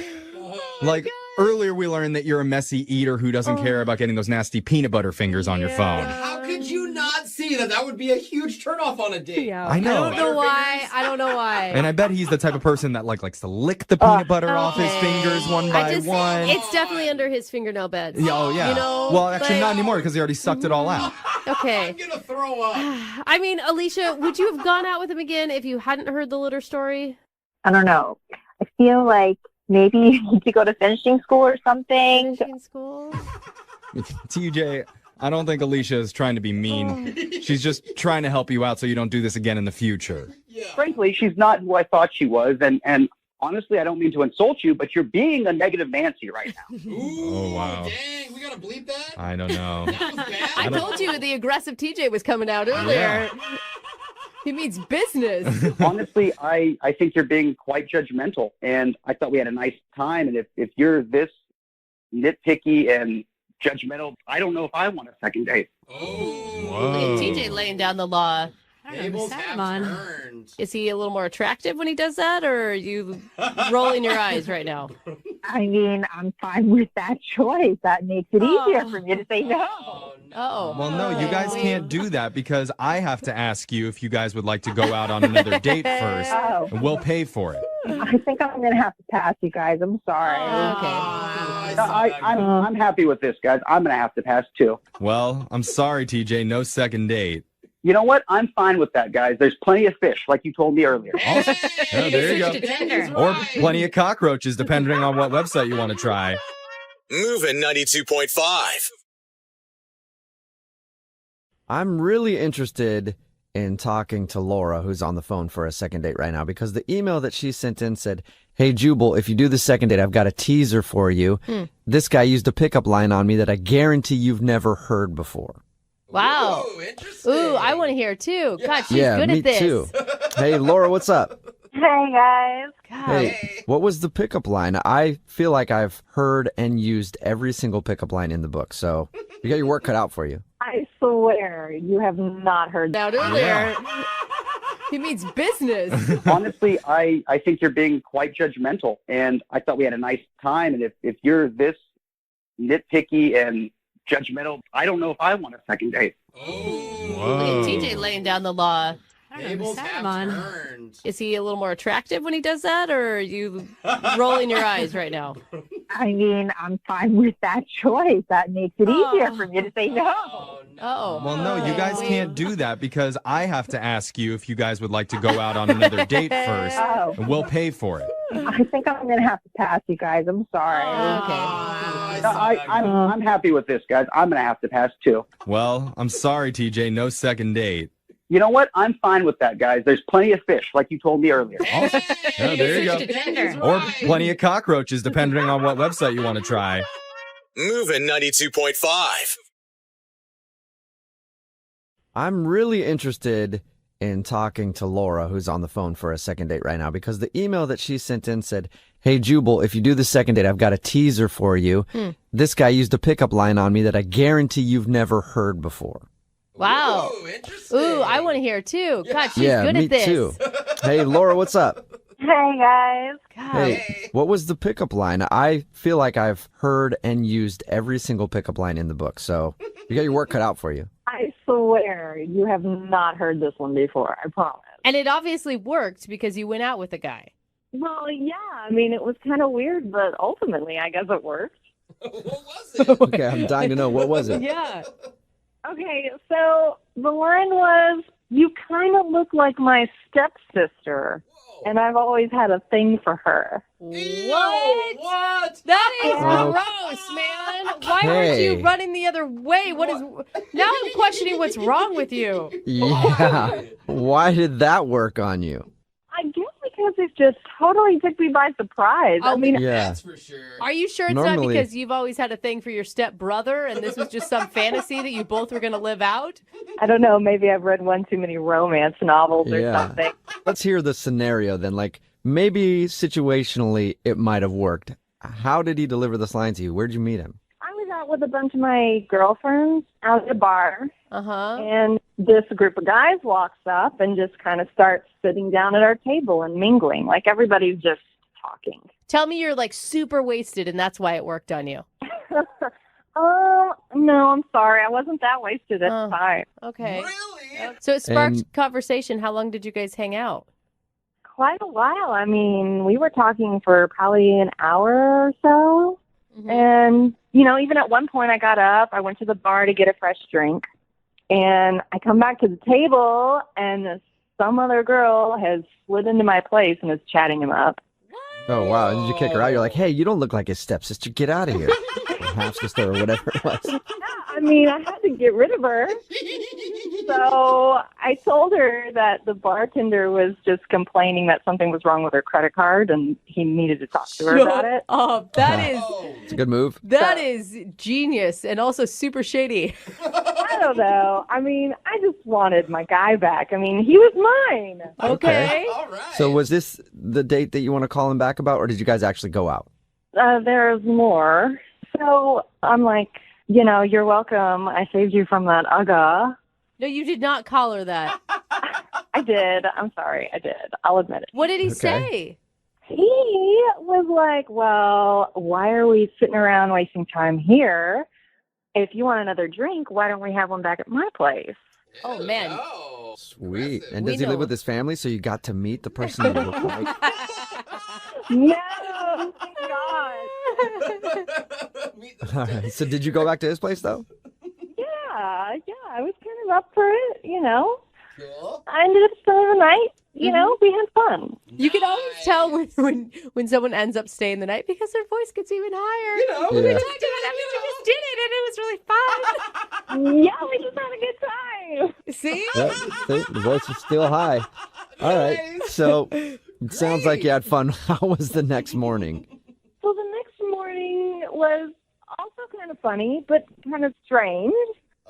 Beautiful Day by YouTube just starts blaring at like 7 a.m. So he's got some preset alarm, I guess, on his iPhone or something. And, I mean, it wakes me right up. He's still snoring next to me. Like, he doesn't even hear it. Yeah, I can see that. I mean, if it's your alarm, you usually sleep through it if you hear it the same thing every morning. So his alarm goes off again. Same exact thing. Beautiful day. It's blasting in my ear. I mean, the volume's up at like 10. Okay. I thought this guy was questionable comparing you to one of his family members, but having Beautiful Day by U2 play every morning on your alarm, why do you want to go out with this psycho again? Come on. Maybe he's really sensitive. I mean, So what happened? I mean, he just rolled over and hit snooze again, or? so he's not hitting the button, and I just can't take it anymore. So I kind of like start reaching over him, hit it off, and as soon as I do, he like slaps my hand away. What? Slapped it? Yeah, but it's just extra weird because otherwise he's lying there like a zombie. Like he's completely motionless. And he just like randomly slaps my hand away. It's almost like he maybe didn't know what he was doing. Weird. Did he Weird. wake up Okay. at that point after the hand slap? No, he didn't. He just kept lying there. Did he ever wake up? Did he ever? I mean, he kind of rustled around in the bed a little bit, but he was pretty hungover. So I can kind of understand why he wasn't too energetic in the morning. Yeah. But he didn't exactly say goodbye.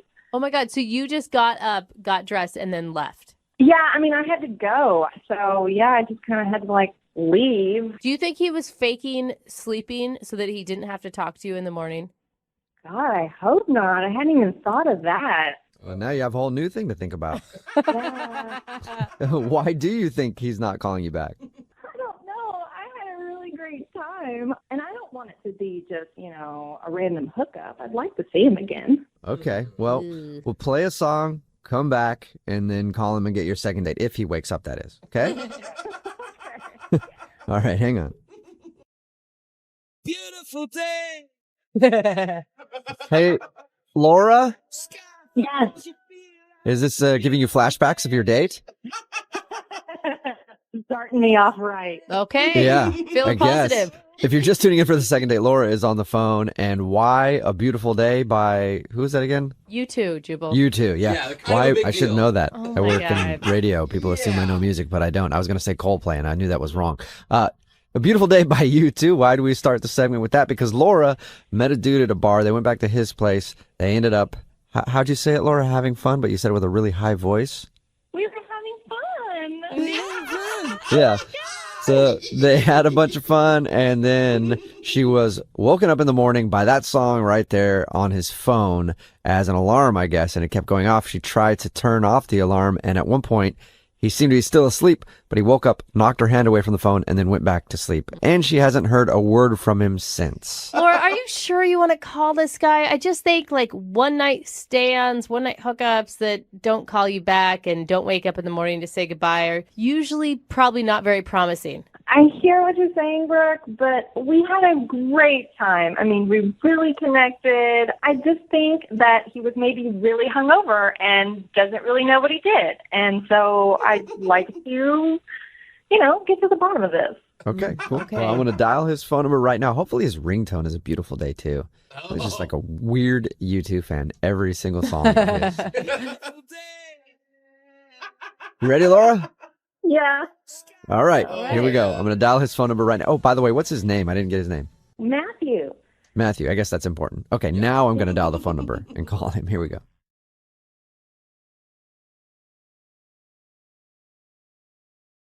Hello? Hi, may I speak to Matthew? Yes, Matthew.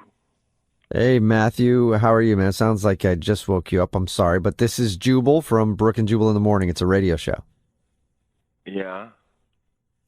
Yeah. Are you, did I wake you up? Yeah. Hang on a second. Hang on. Yeah, just hang Matthew? on a second. Yeah, what's We're up? on hold. Yeah, you all right? Everything good? Can Yeah, talk I was to you just for a second? getting a swig of Red Bull. I was sitting by my bed, yeah.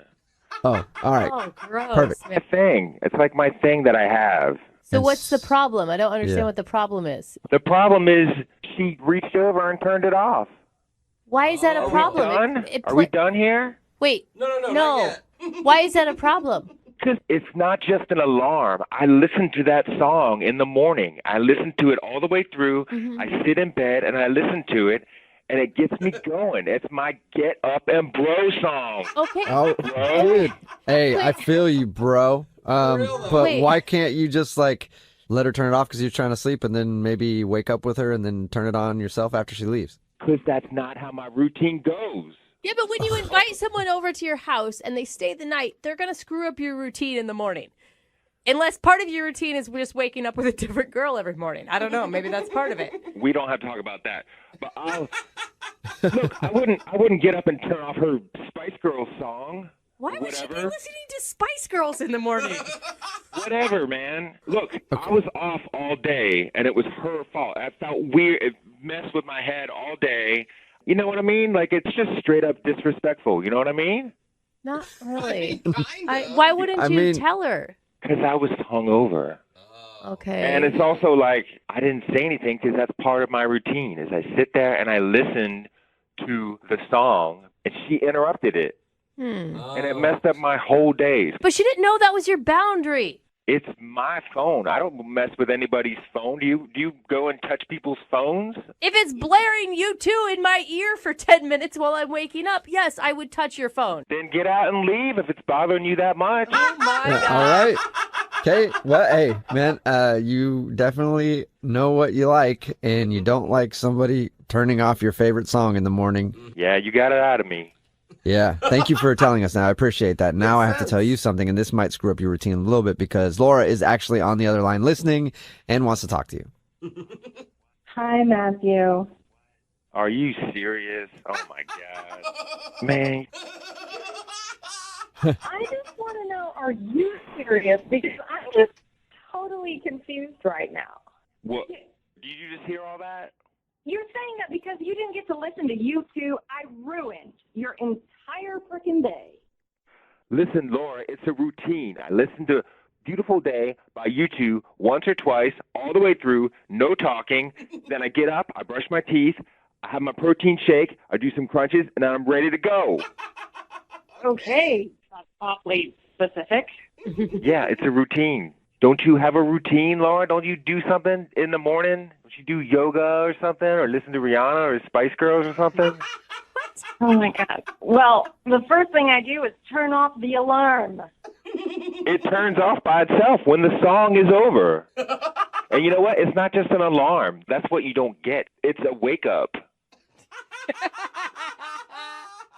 My wake-up went off. Oh, yeah. Yeah. This is stupid. You had a girl in your bed next to you, all right? You can adjust your routine a little for somebody else. You're in someone else's house. You need to respect the traditions of that said house. What if she doesn't know your traditions yet, Matthew? You didn't tell me anything. How am I supposed to know that that's your routine, okay? I had 0 heads up on this one. It just seems like, Matthew, you're not a very flexible person. Not on that. I'm not. not on my get up and bro song. I mean, Laura, isn't that kind of a turnoff? I'm sorry. I've never met somebody, let alone a guy, who's been this particular about a morning routine. Hey, you know what? Hey, I tried to be flexible. I tried to listen to it. again later, and it's like it's gone, it's ruined. It's not the same, is it? Yeah, you can't listen to your Get Up and Bro song in the afternoon. What's your name? Jubal. Jubal. You know what I'm talking about, man. Yeah, it makes perfect sense to me, man. Like, that's a morning song when you're ready to get up and bro. If you listen to the afternoon, it just the whole day just feels weird, right? I'm gonna let this guy talk for me. Yeah. Matthew, I feel you. Did you or did you not have a connection with Laura before the whole YouTube blunder? Yeah, of course. And you want to waste all of that. Like, why wouldn't you just be open to giving someone another shot now that they know what your issues are? I mean, if I had known that, I would have let you listen to the whole YouTube album. Nah, it's not a great album. I just like that song. Oh, okay, cool. Well, I'm glad we got that all figured out. Hey, Matthew, I do have to ask you this, though. Would you like to bro out with Laura on another date? We'll pay for it. Matthew, I'm sorry if I ruined your day. I just think this entire thing was a misunderstanding. Well, let me just say I'm sorry, too. I'm sorry you don't have respect for people's personal things. Oh, man, you are just... So that's a no, Matthew? What do you guys think? Yeah, we got it, Matthew. So no, that is strange to me. That's brutal. Yeah, wow. How is it strange? Everybody's got their things. It's about respect, y'all. Hey, Laura, I'm sorry you did not get a second date. Well, maybe I'm okay with that after hearing all this. I think you dodged a bullet. I mean, that's kind of a weird situation. I agree. I did dodge a bullet. Well, at least somebody dodged a bullet. Thanks a lot, guys.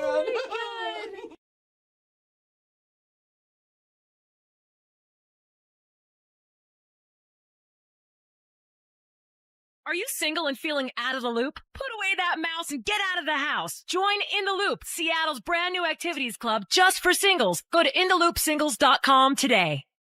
Moving 92.5. Brooke and Jubal's second date update. When you're out on a date, you need to be careful with what you joke about. Okay, because you could end up offending somebody. My go-to joke on a first date that usually just kills it with the ladies is this little gem right here. I look at them and I go, hey, here's a joke for you. Horse walks into a bar, right? Mm-hmm.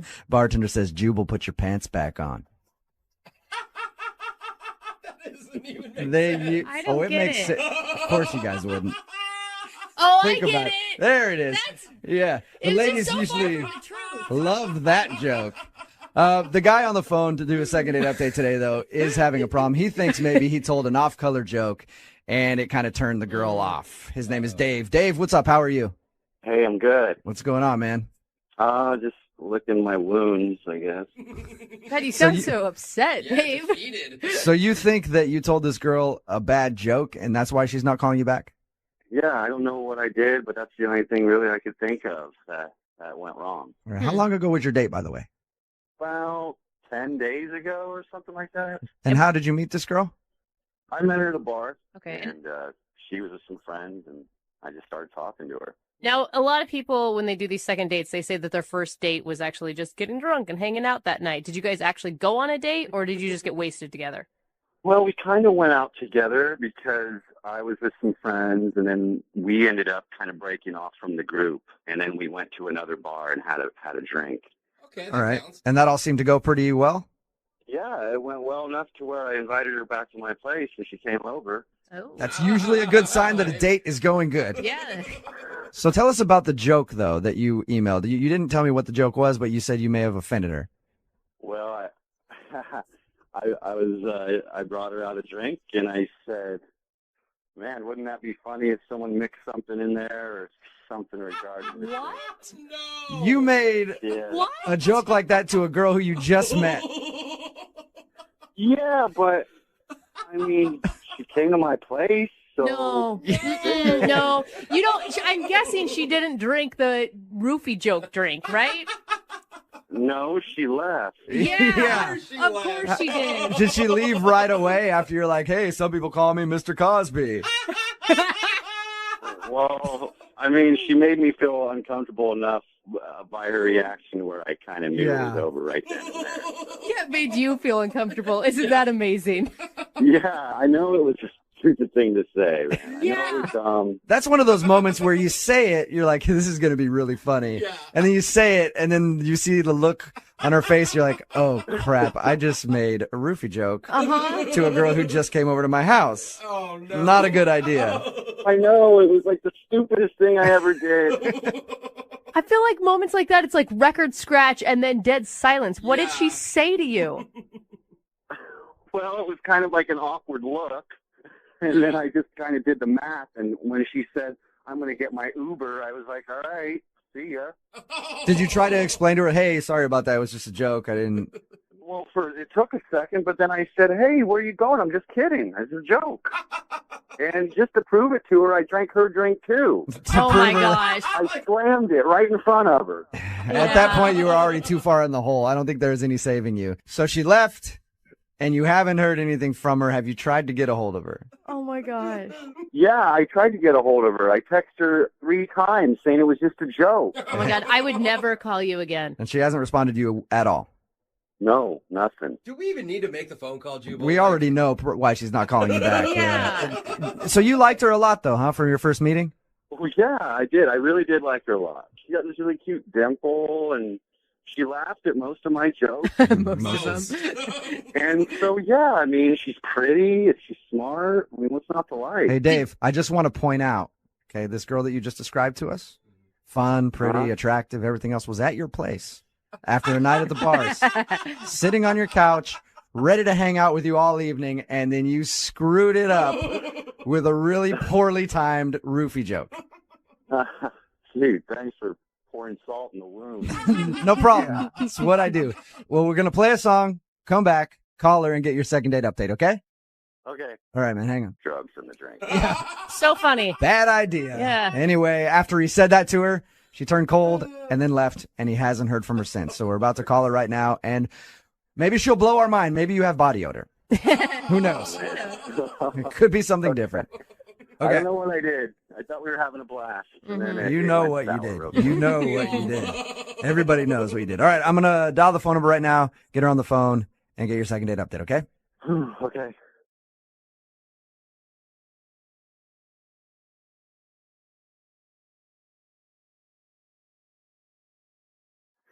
Hello? Hi, is Cammie there? Yeah, this is she. Hey, Cammie, how are you? This is Jubal from Brooke Jubal in the Morning. Hi. What's going on? Nothing much. You guys calling me? Just calling to check in to see how you're doing. Hey, Cammie. Are you familiar with the show? Kind of. Have you heard a second date update before? No, not really, but yeah. Yeah, I guess. No, not really, but yeah. I heard of them. Okay. All right. Well, congratulations, Cammie. You're about to be the star of a second date update. Okay, what does that mean? Well, that means that you recently went out on a date with one of our listeners, and he liked you so much that he emailed us and asked us to call you and find out why you're not calling him back. His name is Dave. Oh, my God. Okay. You remember going out with Dave? Yeah, I remember it. Did you not like him? That's an understatement. I don't even have words for it. Okay. He was being so childish. Like, my 5-year-old nephew is more mature than he is. What do you mean by that? I mean, the whole time, like the entire time, food, drinks, everything, he's making like these inappropriate jokes the entire night. So when he brought you a drink and was like, hey, don't worry, didn't put any drugs in there. He told you that? Yeah, he did. He told us that. And that's why he thinks you're not calling him back, because of that joke right there. But it sounds like there's more to it. Oh, no, he has a handful of like jokes. He has a load of jokes. So you didn't feel danger by him when he said that. You were just annoyed. Yeah, I was just annoyed. I felt like I was like babysitting like a grown man the entire time. Then why did you go back to his house if you weren't having a good time with him? I feel like I was giving him another shot. I was like, this is it. But I feel like he's that type of guy to have jokes in his pocket to try to impress a girl. So you think he just memorizes bad jokes just in case he goes on a date? Exactly. What were some of the things that you can remember? Oh, all right. He was like, what did the hurricane say to the coconut tree? What? Hold on to your nuts. This isn't your ordinary blow. And I'm like, what the fuck? Oh my God! Did you laugh at any of these jokes? I choked, which was very ironic. I choked on my drink. I'm confused. Was he just throwing all these bad jokes out at you over drinks, or did it come up casually in a conversation? It was like, got a joke for that. Yeah, like, for example, we were talking about my job, and he was like, what's the difference between my job and a dead prostitute? And I was like, what? He was like, your job still sucks. Are you serious? So he was just...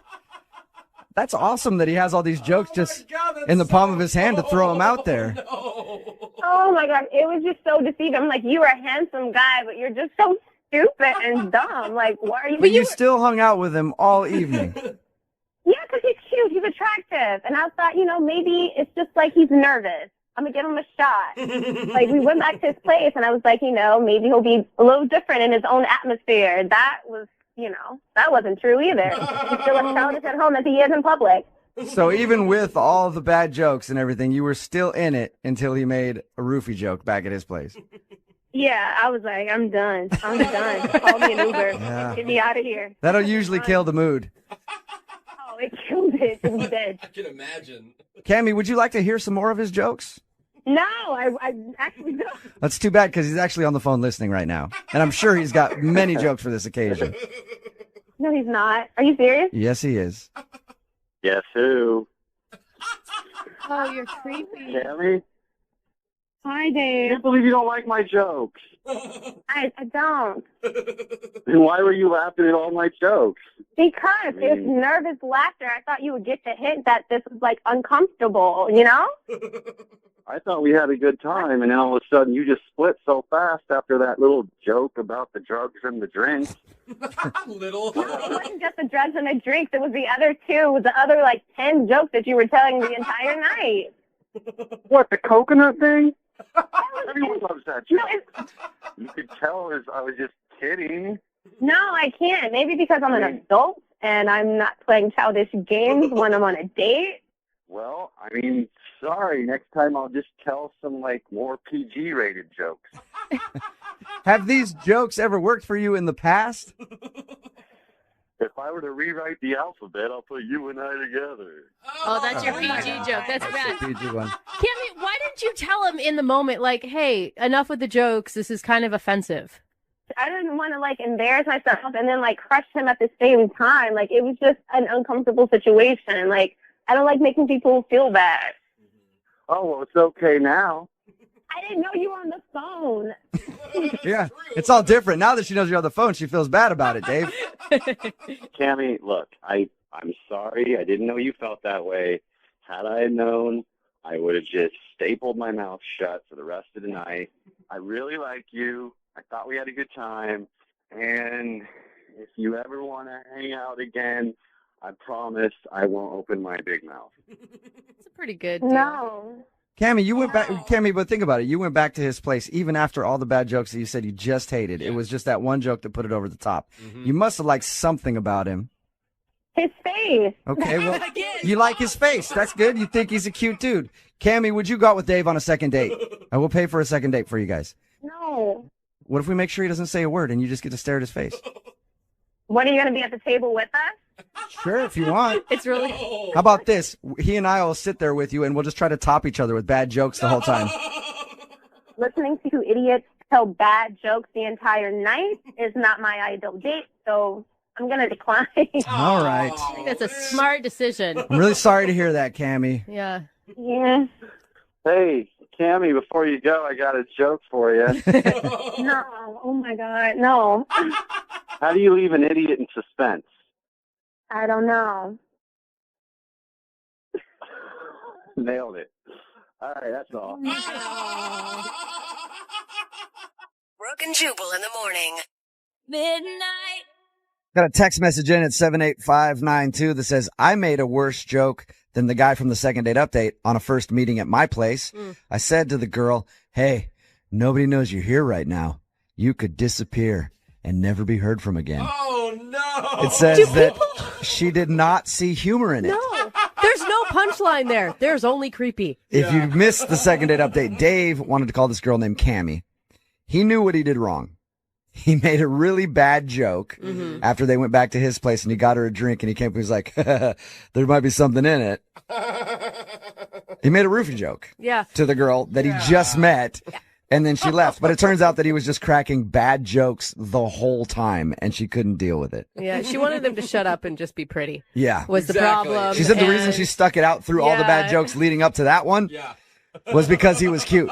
So she stuck around. But after he made that joke, she's like, I can't do it anymore. It's like me and you when we're on dates with hot chicks, dude, and they're annoying, but you're like, I guess I'll stop just talking. deal with it. Yeah. Is someone going to tell Jose that he's actually the guy that people want to be quiet? And Shut your laugh up, Jose. I'm surprised at all the people texting in at 78592 who really liked this guy's jokes. They're like, that's awesome. I wish you would have made a joke like that on a first date with me. I'm scared of the guy who said he's writing these things down for new material to use later. Him to shut up and just be pretty. Yeah. Was the problem. She said the reason she stuck it out through all the bad jokes leading up to that one was because he was cute.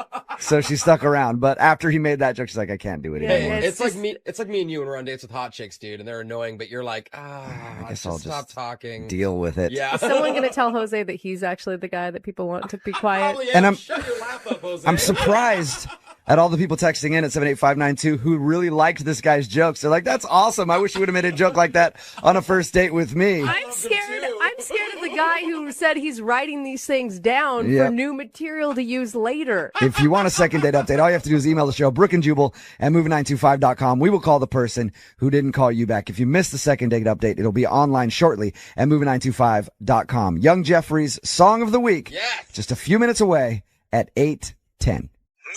92.5.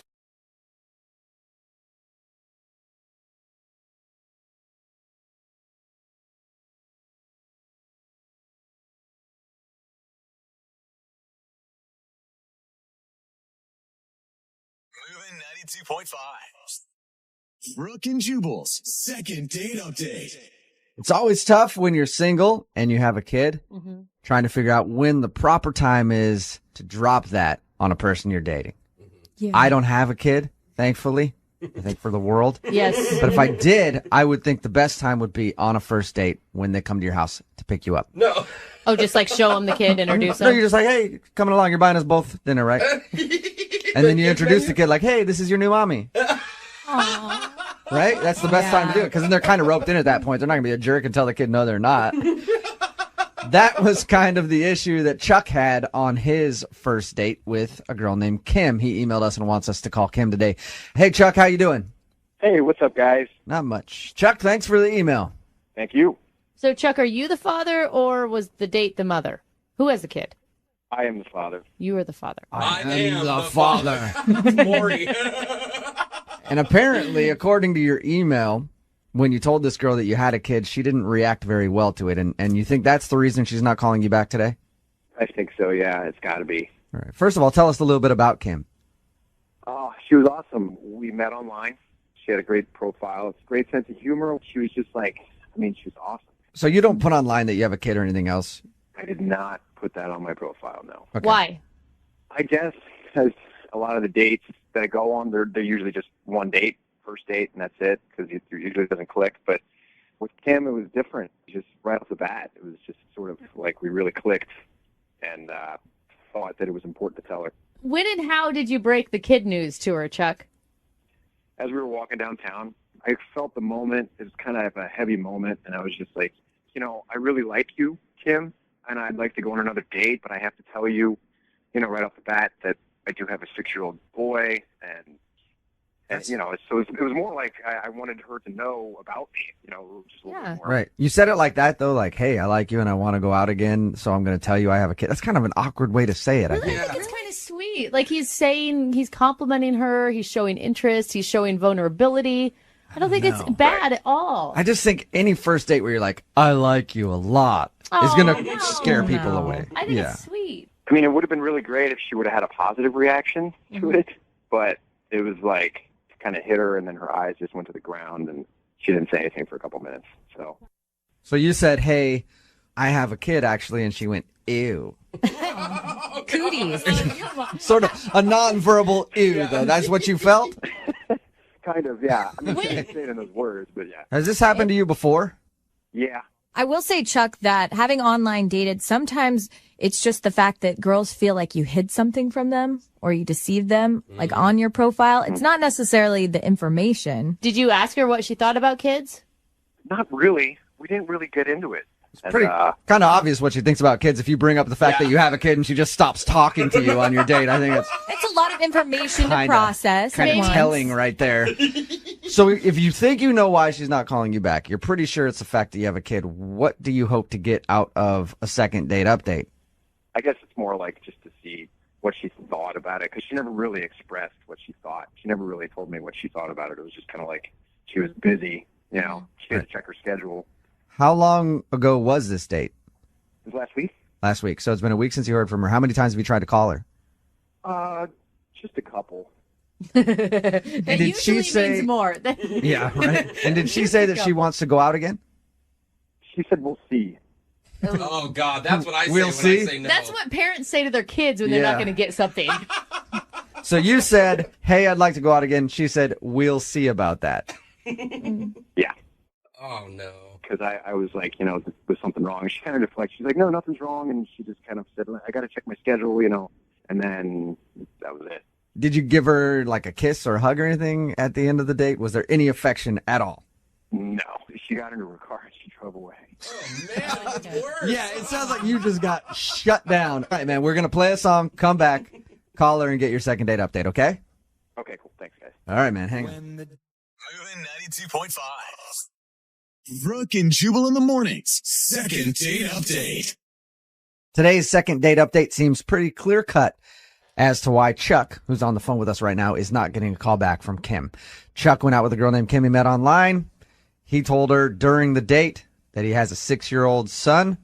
After he told her that, she got very cold and awkward and ended the date by saying, oh, we'll see. We'll go out again. I'm kind of busy. So anyway, have a good one. Not even a high five, just hopped in the car and took off. So Chuck is pretty sure that's the reason that she's not calling him back. Before we call her and see if we can get her on the phone, Chuck, I didn't really get a clear answer from you, like what you hope to do here. Do you hope to change her mind if she doesn't like kids? I mean, yeah, you know, I'm hoping that she can really appreciate the fact that I did like her and I had a really great time on the date. And I'm kind of hoping that if it was the kid, which I'm not 100% sure of, the kid, I'm hoping that maybe she can work through that with me if she's willing to work through it. All right. That's a lot to get a person to change on a phone call, like Yeah. trying to get them to switch religion or. Right. And do you have the child full time? Yeah. Okay. This is not going to It would be a lot easier to sell if you didn't have it all the time. Yeah. Come on, you guys. The father even referred to Yeah. it as an it What's at your- some point, which is horrible. What's your kid's name, Chuck? Henry. Henry. Henry, that's a Good nice old name. Hank. Little Hank. Little Hank, the relationship ruiner. All right. Poor Henry. Don't ever listen to this, Henry. All right. We're going to give her a call right now, see if we can get her on the phone. And hopefully get you a second date. Really? I just hope that she really appreciates that I went through all this trouble, you know? I mean, I wrote a long email to you guys. We're doing this on the radio. I hope that she understands, like, I really do like her. All right. Well, we'll give her a call here and see if that works. Okay.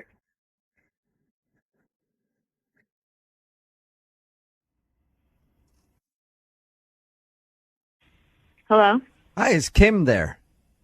Yeah, this is Kim. Hey, Kim, how are you? This is Jubal from Brooke and Jubal in the Morning, the radio show. Okay. Good. I'm just calling you because I want to talk to you about something if you have a moment. I'm sorry. I have no idea who you are. I know.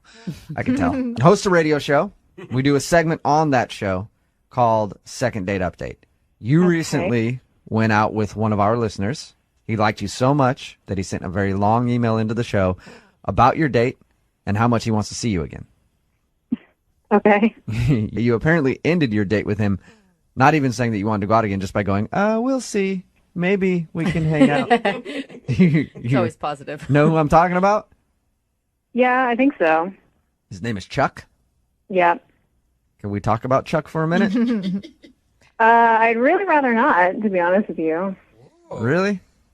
I mean, that's kind of my personal business. Right.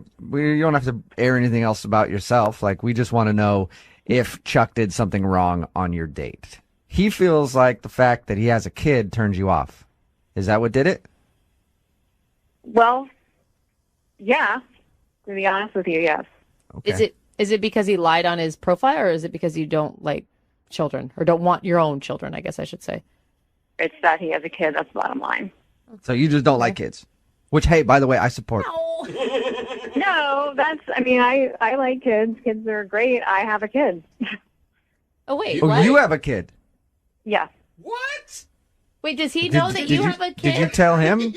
No, he's not. No. You didn't tell him that you have a kid, too? And you withheld that information from your online dating profile, I'm guessing? Yeah, which is one of the reasons why I don't fault him for that. So you don't want to see him again because he has a kid? Because you have a kid? Yeah, I'm not interested in beginning a relationship with anybody who has kids. I don't want any more children. I mean, I don't know if you guys have kids, but it's incredibly difficult. And I have my hands full, and that's my prerogative. Oh, wow. I didn't see that coming at all, Kim. I just thought you were going to be completely against kids. Yeah, I mean, I like kids. I don't want to have to raise anybody else's kids or be intimately involved in anyone else's children's lives. You don't want like an instant family of 4. Yeah, no, none of that like Brady Bunch situation. I don't want that. But Kim, don't you think like dating someone who also has a child, maybe you could relate more to them? They would be more understanding of your trials and tribulations through life. Well, yeah, I mean, absolutely, which is why, like, I would be happy to be his friend, but it's my perspective that I don't want a romantic relationship with somebody like that. What about, and we'll get you off the phone here in a minute. I appreciate you spending some time with us and talking to us about this. Why, though, wouldn't you just say to him then, like, hey, I have a kid, too. That's cool. And then you can blow him off however you want, but why not say anything about the fact that you have a kid? The date went well. I mean, I really did like him. I got the feeling he liked me, and I was pretty sure that if I told him I had a kid, that would open the door to more negotiation about a second date. And, like, It's a hard line with me. As much as I liked him, I'm not interested. So absolutely no chance of him going out with you again. Wow. No. Not unless he gets rid of the kid.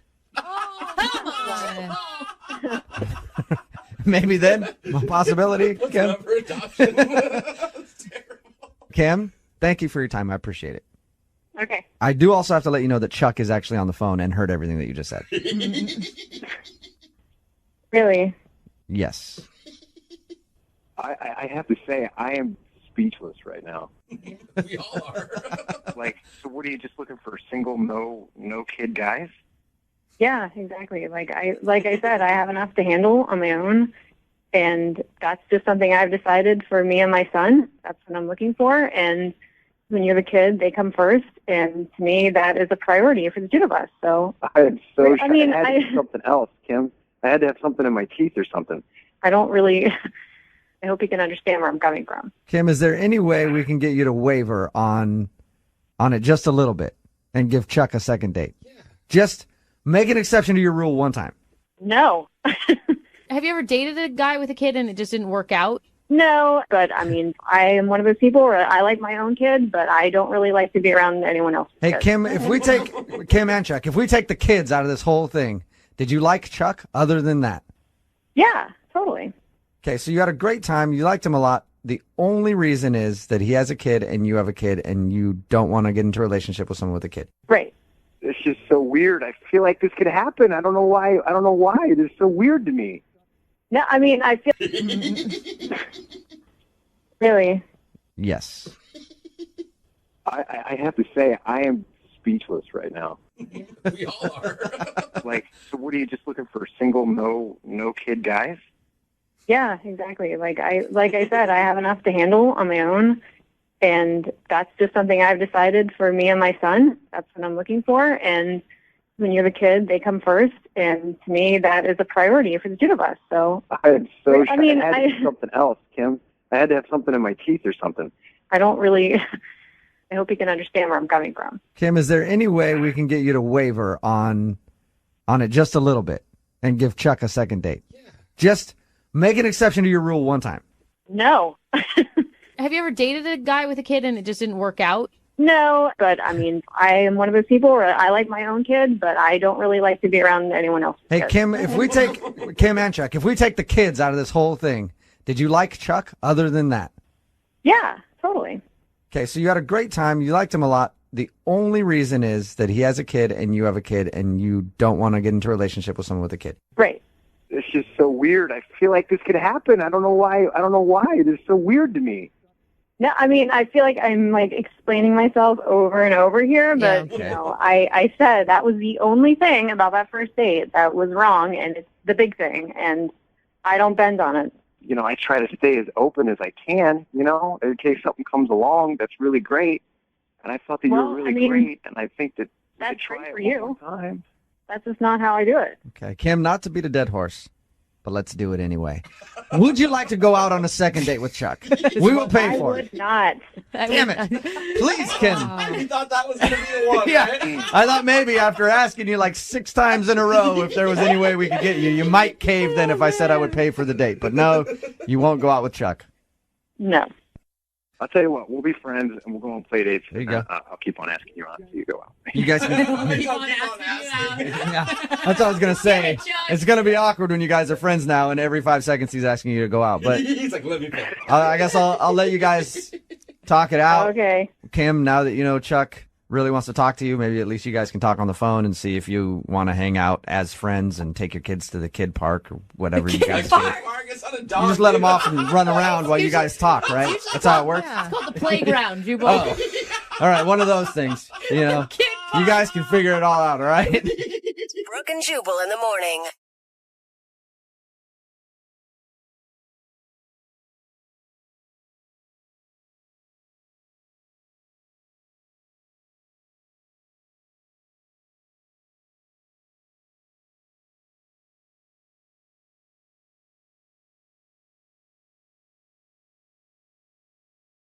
Need LASIK? Trust the experienced team at the LASIK Center at Evergreen Eye Center. No glasses, no contacts, no limits. What will you do? LASIK at evergreen.com. You know, whenever we go out and do appearances, like stand outside of a tire shop and shake hands for 4 hours. God, radio is so glorious, isn't it? It is a glamorous industry we work in. Shoot. It really is. Well, we get asked questions a lot, like, why don't you do updates on the couples from your second date updates? And I'm like, duh, we already do them. Where you been? Okay, you are sassy I sometimes. am. I get super sassy. Yeah. And that's what we're doing today. We're talking to a couple that you may remember that went out on a date, a stuntman date. I loved this story. It was one of the most intense hangouts we've ever heard. And now there's another chapter to the story. So we'll play the original second date update so you can remember it. And then immediately after that, you'll find out what's new in their lives with the second date update right now. Moving 92.5. Brooke and Jubal's second date update. Taking a girl to your work on a first date. In some instances, that could be a good idea. Like if you're the captain of a luxury yacht. Okay. I was going That'd to be go cool. with no until you said that. I can see Some that now. cases could be a bad idea, like if you're a janitor. Probably not a good place to take somebody on a first date. Well, the guy on the phone for a second date update today, his name is Mike, and he took the girl that he liked to his job for his date, and I think that was a terrible idea. What's up, Mike? Hey, man, how you doing? What's up with you? Hey, Mike. Are you a janitor, Mike? I'm just going to get that right out on the phone. No, it's way cooler than that. I'll give you that, Mike. You do have a cool job. We'll get to that in just a second, but first, let's hear a little bit about the girl you went out with. What's her name? Her name's Katrina. She's rocking. She has a rocking body. I met her at a gym. Oh, God. I just never think that really works out. I'm impressed already, Mike. It almost didn't work out for a long time. I mean, I followed her for about 11 months, a year in the gym, you know, just like... Mike, that's creepy. You should choose different words, Mike. No. I didn't follow her. I saw her. We ran into each other. In fact, we talked several times. I mean, she really seemed interested. So how did you finally work up the courage to ask her out? Well, I met her over a year ago, and I asked her out the first time I saw her. Oh. Yeah, yeah. I mean, I didn't wait for it. I saw what I wanted. She was beautiful. She said no. So you were persistent for a whole year and you finally wore her down. Now you're getting me, Brooke. So it took you a year to finally get a date with her. What was the magic words that actually got you in the door? The magic words was I already asked her out 10 times. Here's the 11th. What do you say? She said, okay, fine. Hey, she said yes. All right. Only took you 11 tries and you did it. That's Congratulations. It's actually kind of romantic. I mean, you obviously were super into this girl. Were you really nervous before your guys' date? No, I wasn't nervous at all. I was taking her to my job, and my job's pretty cool, so I thought that was a winner. Yeah. And that's what your email said. You think that might have actually ruined your chances for a second date. Why do you think that is? Honestly, I don't think she liked it. I took her to a movie set. First of all, I'm a stuntman. I'm a stuntman on major movies. That's so cool. Yeah, so I got some of the guys while it was a closed set to plan out a whole stunt, and it was a lot of money spent. I mean, a lot of money, time, and people. So what kind of stunts were you doing? I'm not a guy that likes adventure a lot, so for me, a big crazy stunt would be like, let's just cross the street in the middle of the road and not the crosswalk. That would have been enough for me. What'd you do? The stunt was being blown out of a building. Wait, you took her on a date to show her you getting blown out of a building? No, we got blown out of a building together. Oh, wait, you what? She was participating in this? Talk about trust and team building. What more do you want, Brooke? How Whoa. safe was this? It was totally safe. She was definitely padded.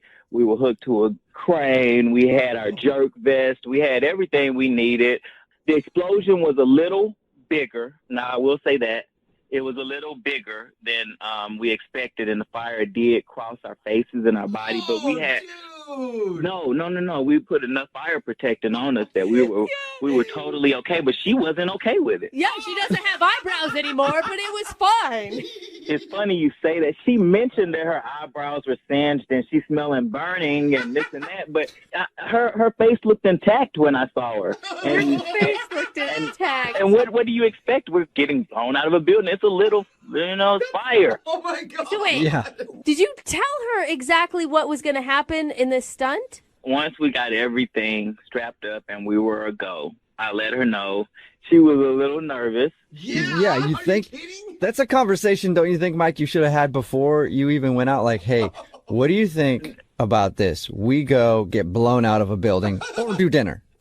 No, I told her a movie set. She was all about it. Yeah, but it doesn't mean... And you're only partially sure that that's the reason she's not calling you back. Because it sounds like it should be 100% the reason why she's not calling you back. Well, Brooke, it's never safe to assume anything. Okay. She listened. No. She never once told me she didn't like it. Okay. Afterward, I asked her, did she want to eat? She said no. She would rather go home. And, honestly, sometimes when I'm doing things like that, I have so much adrenaline. I don't want to eat afterward. Yeah. It's just like a high. So I was like, oh, okay. Or it's that you just had your face almost burned off and just really, that tends to make people lose their appetite, Yeah. I mean, you have a point. Small point. So, have you heard from her since this date? No. I mean, she kind of just oddly disappeared, and that's why I got in touch with you guys, honestly. Okay, so she hasn't been at the gym or anything? No.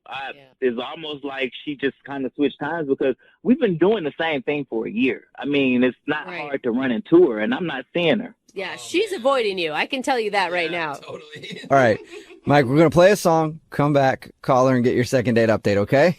I appreciate it. No problem. We'll do it right after this. Hang on. Moving 92.5.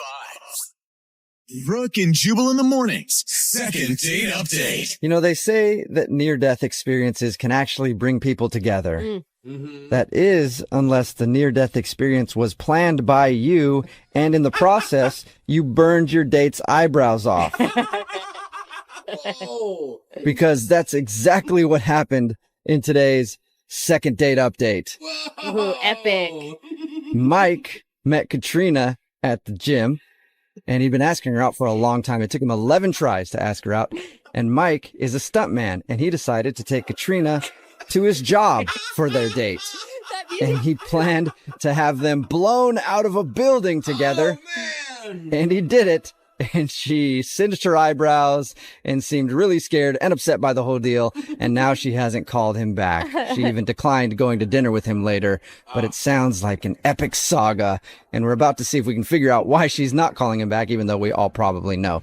Mike, are you ready to give Katrina a call? Yeah, that music got me pumped. I'm ready. Oh, God, Mike. You need to calm it down. No, Mike, I'm going to be honest with you. I think your date sounds amazing, and I would totally be on board. Really? Yeah, but... You know what, Brooke? I knew it when you were talking to me. Yeah, but obviously I don't think she was. Have you had a chance to apologize to her via text or anything that you scared her? But hold on. You think I need to apologize? I mean, what would I apologize for? It was a great date. You need to apologize for almost killing her. But, Brooke, you did say you would like that, huh? Yeah, but I'm not her. Yeah. Not everybody wants to almost die on a first date. Just some people. You guys are taking this almost death. I mean, it was blown out of a building. She was padded up, you know. Fire crossed her face and singed her eyebrows, Mike. Fire crossed her face and singed her eyebrows. Everybody's been burned a little. He's right. He's right. Come on. Okay, I'm going to dial her phone number right now, man. Here we go.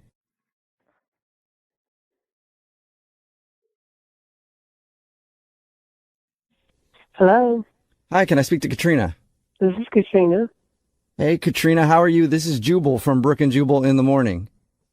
Brooke and Jubal. I've never heard of that.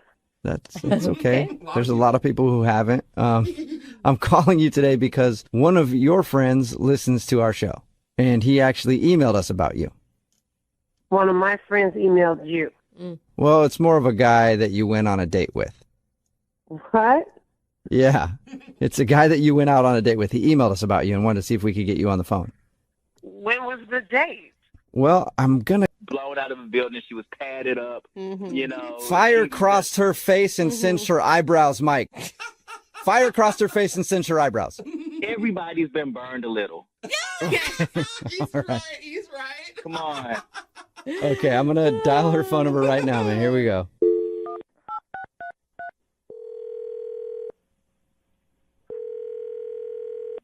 Hello, Hi, can I speak to Katrina? this is Katrina. Hey, Katrina, how are you? This is Jubal from Brooke and Jubal in the Morning. Brooke and Jubal. I've never heard of that. That's okay. There's a lot of people who haven't. I'm calling you today because one of your friends listens to our show, and he actually emailed us about you. One of my friends emailed you. Well, it's more of a guy that you went on a date with. What? Yeah, it's a guy that you went out on a date with. He emailed us about you and wanted to see if we could get you on the phone. When was the date? Well, I'm going to guess that you probably remember it because it might be the only date you've ever been on where you've been blown out of a building. Oh my God. We are all impressed that you survived that. Yeah, you and me both. Mike, who took you on that date, emailed us to see if we could figure out why you're not calling him back. You're kidding. No, he's really curious. Mike has a lot of surprises, doesn't he, Katrina? Yeah, to say the least. He's got them blowing out of his everywhere. So is the reason you're not calling him back because the date was scary? Because it sounded horrifying to me. Well, it started out good, and I mean, it was different. Different's a better word. Yeah, but I mean, it sounds like you're totally avoiding him. He said that he hasn't even seen you at the gym. Like you changed your entire schedule. Well, I had to recover. Have you ever been on a date like that? You might want to think about if you want to see that person again right away, right? I've been on a lot of dates like that, but never because I was blown out of a building. Right. So if you can imagine, I'm going to take a little more time. Okay. I don't even know how to look him in the face right now. Well, why? Because you were scared? I mean, you were that scared? You don't know how to look at him in Well, I don't know what he told you. He told us that he met you at the gym. He'd been asking you out for a long time, and you finally said yes. And then he did take your date to work day, where he took you to his job, and he's a stuntman. And then he did a little thing where you guys got blown out of a building. He thinks that you were scared and also a little upset because apparently it singed your eyebrows. Well, it did singe my eyebrows, but they grew back. But he didn't say that I wet myself. Oh my God! What? Wait, you did what? I didn't hear. Repeat Say that. yourself. What happened? Girl, it's okay. You're in the company of people who have done the same thing. What happened? Did you pee your pants? Oh! I did pee my pants. Now that has not happened. Since I was a kid. Oh my God! Like, how wet are we talking? Like a little wet, or all the way down to your knees wet? It was pretty down to my knees. Like, I just knew he saw it. Oh my God. Hey, don't feel bad about it, Katrina. I've peed my pants 3 times with him just telling me the story. So big deal. You got blown out of a building. It's okay to pee your pants in that situation. Oh my God! Yeah, but I think he actually noticed. Why do you think he noticed? Well, he looked at me kind of stunned, and he was like looking me up and down. And so I thought, even though he said, "You want to go to dinner?" I thought he was just being nice. You smelled like urine. That could have been another reason why he noticed. Well, I smelled like smoke, but... Oh, okay. I bet. It covered up the scent of pee. Yeah. He didn't mention anything to us about you peeing your pants, though. No? No. I'd be surprised by that because he had to, undo my harness and help me out of this. Yeah, I'd totally be surprised. It was pretty obvious. Oh, man. But okay, granted, you would be really embarrassed. I understand why you would be. But he obviously was into you. Like, he's tried to call you. You just have totally ghosted him. But I peed my pants our first date. Like, how do you come back from that? I don't know. You only go up after that. That's the great part of it. You know what, Katrina? I know you're not good with surprises, and I don't want you to make the same mistake twice, but Mike is actually on the other line listening and wants to talk to you. Try not to pee your pants. Oh, my God. Katrina, you don't listen. You don't have to be embarrassed. In fact, I knew I was just keeping it quiet. I didn't want my friends to know you had peed on yourself. I did it. Listen. No, I did it. I did it my first time. At least you did it like a champion. You were wearing all black. Nobody noticed. You know. You noticed. Well, obviously, I noticed. I'm taking your harness off. I'm bending down in front of you. I smell pee. Come on. And technically, it's all your fault. Yes. No, wait, Mike, you were going to take her to dinner with wet pants? I didn't want to draw attention to it or embarrass her, but I still wanted to spend time with her, so I didn't know what to do. Hey, that says a lot. A man who's going to take you out to dinner with pee pants on, he likes you. It's kind of romantic. I mean, I don't know what to say to that. I was so embarrassed. Well, say that you will answer my phone call when I call you next time. Okay, I could do that. Are you sure about that? You didn't sound very positive. Well, I mean, it's nice, but I still have to look him in the face knowing that I did that. So, I might not sound excited, but it's nice. I like him up until I peed my pants. Katrina, I peed my pants before, and I'll even go even further to say I even shit my pants once before. Oh, that's too far. During a stunt. Does that make you feel better? TMI. Wait, can I just ask? I admitted this. What stunt made you poop yourself? Listen, don't worry about what stunt it was. Just know, Katrina, that it has been much worse for me. And you shouldn't feel bad for what happened to you. It's totally normal, and I respect you for it. There you go. Mutual respect for peeing your pants. Katrina, would you go out with Mike again on another date? We will pay for it. Yeah, I mean, as long as I get to pick the date and we're not like jumping out of a car going 100 miles an hour, I will say yes to that. Okay, so that's an official yes. Yes. Oh my gosh, you guys are actually really cute. That's awesome. Yes. Oh man, but now there's pressure. I got to figure out what to come up with for the next date. I mean, once you already make a girl pee her pants, what else can you do? Brooke and Jubal in the morning. That was a second date update from a few months ago, and every once in a while we actually get an update on the update. Yeah. And Katrina and Mike are on the phone with us right now. What's up, guys? Hey, how are you? Oh, hey, look at you're talking at the same time. You're so in sync. That's true. Do you guys still peeing on yourselves? Or That was just Katrina. oh yeah, Katrina, you still peeing on yourself? How are things going? No, I am not. Okay. So things are going good with you, or our producer reached out to see if we can get an update. Well, things were going great. We were dating for like a few weeks, and then something really big happened. And Mike, you want to tell him, or you want me to do it? No. Yeah, something awesome happened. I got a great offer for a job to move to Hollywood. What? All right, stuntman. Yes.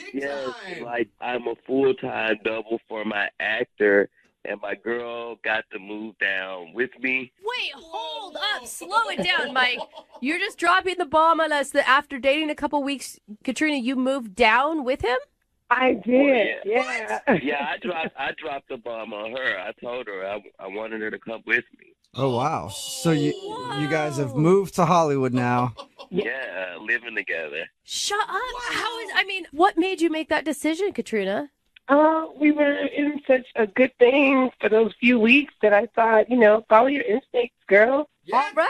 You never know. Okay. Oh my God, I am such a scaredy cat. I don't know if I could have done it. Me neither. I mean, if I could get blown out of a building with this guy, I can move to California with him, I feel like. Yeah, seriously. I mean, how bad could it be living with him if you've already got blown out of a building and peed yourself in front of him? Like, dude, I would have peed myself on that decision more than the building one. I'm going to tell you what. That's scary. I think it's great. I get to go on the movie sets with Mike and see him work, which is pretty awesome, and watch other people get blown out of buildings. And a couple of weeks ago, I got to meet Matt Damon, so I'm meeting stars. I mean, it's brief, but it's fun. Oh my God, your social media profile pics are going to be so much better now. yeah, and that's what relationships are all about. Like, because if you can make the person's social media better, and that's what it sounds like Mike has done for you. Congrats, you guys. That's so cute. How are you doing with it all, Mike? Well, I think it's awesome. I mean, for her to drop where she was and to trust in a relationship that she didn't really know, it meant a lot. So I think I put a lot into it. I didn't just want her to move out here. I tried to make sure she had a job. Even Katrina, tell him, I mean, you've been even going on set as like an extra, and it's been really cool. And who knows? You never know.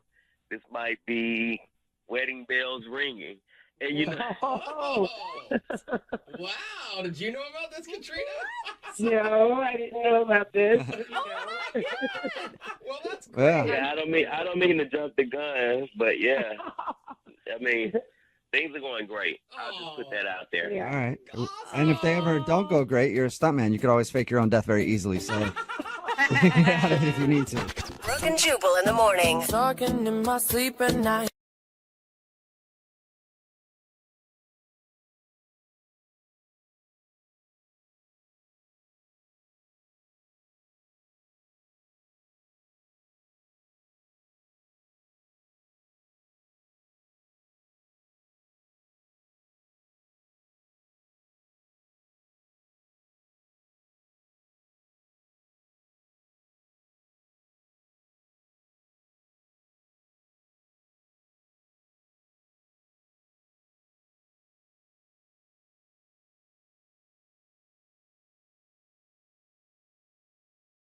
Moving 92.5.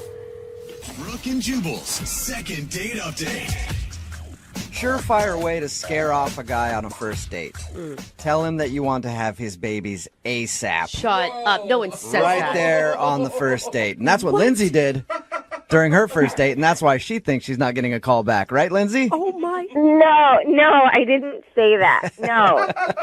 Your email said that that's the reason you think he's not calling you back, though, because it may have seemed like you wanted to have babies, like, right away. No, I never really came out and said that, but it was like part of the conversation. Oh. And I'm thinking that might be the only thing that that he could have like gotten weird about. How does that even come up? Are you like talking about your biological clock and how you don't have much time left? Oh my God, no, not at all, no. All right, before we get into the baby talk, tell us how you met this guy. Okay, so I met John through my friends at work. He used to work with them, and now he doesn't anymore, but they still like him. And I've sort of been recently single, and I don't know, they were like, hey, we know this guy, he's cute, he's a little shy, what do you think? And I was like, sure, why not? Like, great. So we got each other's numbers, and like we texted for like a day or two. We talked on the phone, and he seemed really nice, and he was really sweet. And then we went to dinner. Okay, and he seemed equally excited about all this? Yeah. I mean, he's shy, but I'm not like, woo, crazy. So I didn't think it was that, I didn't think that was like going to be too much or whatever. I don't know. Dinner went well. Like, talked about like a lot about his family, how he's close with his family. The one thing that I loved was that he didn't talk about his ex at all. And the last guy I dated, like all he did was talk about his ex, and it was the worst. Yeah, did you bring that up at dinner? Like, oh my God, the No, last guy. No, I just paid attention to it. I was like, oh, he never brought up an ex-girlfriend. Oh, that is so great. All right, so tell us about the kids thing. Why do you think he's not calling you back because of that? What'd you say? Well, we were talking about our family, and like he was like asking me about trips, and I was like, oh, I just got back from visiting my sister. I hung out with my niece and my nephew, and they're 2 and 3, and they're so adorable. Like, my niece is so cute, she wants to wear a princess dress, and like I wore a princess dress with her, and I talked all about that. And my nephew, like, he really has these little action figure guys, and I played with it. Like, it was just, I don't know, I just had such the best time hanging out with them. That's cute. And after a little while, I realized, oh my God, I've been talking about my niece and nephew for like 10 minutes. I was like, oh. Were you also showing him pictures on your phone? Actually, I wasn't too bad about that. I only showed him a couple of pictures. Just a few. All right, I can understand that. If I was on a date with you and you just kept talking about your niece and nephew for a really long time, the kind of guy I am, I would have been like, she wants to have a family like right away. It would have definitely scared me a little bit. I don't know, but I don't know. But then when dinner was over, he said, I don't want this to be over. Do you want to go for a walk? Oh. And I was like, yeah, exactly. So I was like, oh, okay, I'm good. Yeah, that's great. So we sort of walked around for a while. Like, we just talked some more, and it was cool. And then he's like, all right, I got to go. And then he walked me to my car, and I said, okay, hey, well, text me. And then he was like really polite, like said goodnight. But I thought, it was still kind of early. I thought we'd hang out more. There was no kiss.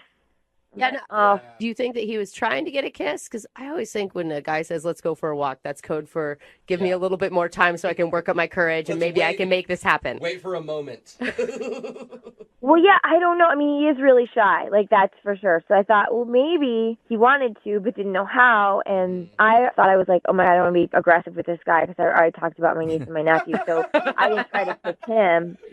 Or I didn't, like, lean up against the car and, like, look at him in a way that, you could. How did you guys part ways? He was like, good night. That was kind of it. And he was really polite about it. All right. Peace. See you later. That was a fun walk. Have a good life. So he hasn't talked to you at all since the date? It's been 3 days, and I didn't hear from him at all. I texted him, but just one. I didn't go crazy. It was a one text that just like, hey, had a really great time. So nice to meet you.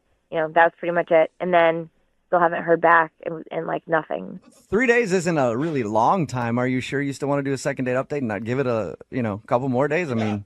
Yeah, like in my book, like if a guy doesn't make plans in the next, 48 hours, then there's something going on. Okay. Well, play a song, come back, call him, and find out if something is going on. And get your second date update right after this, okay? Okay, thank you. Urban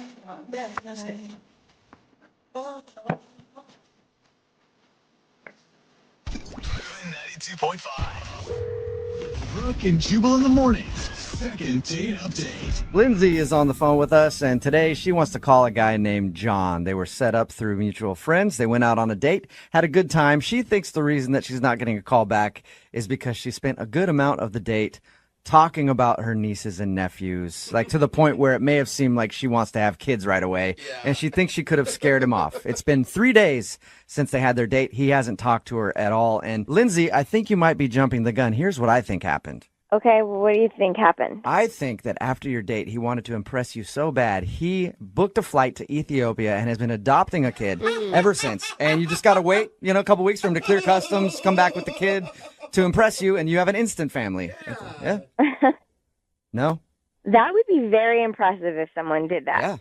Yeah. Well, he sounds like an impressive guy because you liked him a lot. And have you heard from your friends? Like, if they've heard anything from him? To the point where it may have seemed like she wants to have kids right away, and she thinks she could have scared him off. It's been 3 days since they had their date. He hasn't talked to her at all. And Lindsay, I think you might be jumping the gun. Here's what I think happened. Okay, well, what do you think happened? I think that after your date, he wanted to impress you so bad, he booked a flight to Ethiopia and has been adopting a kid ever since. And you just got to wait, a couple weeks for him to clear customs, come back with the kid to impress you, and you have an instant family.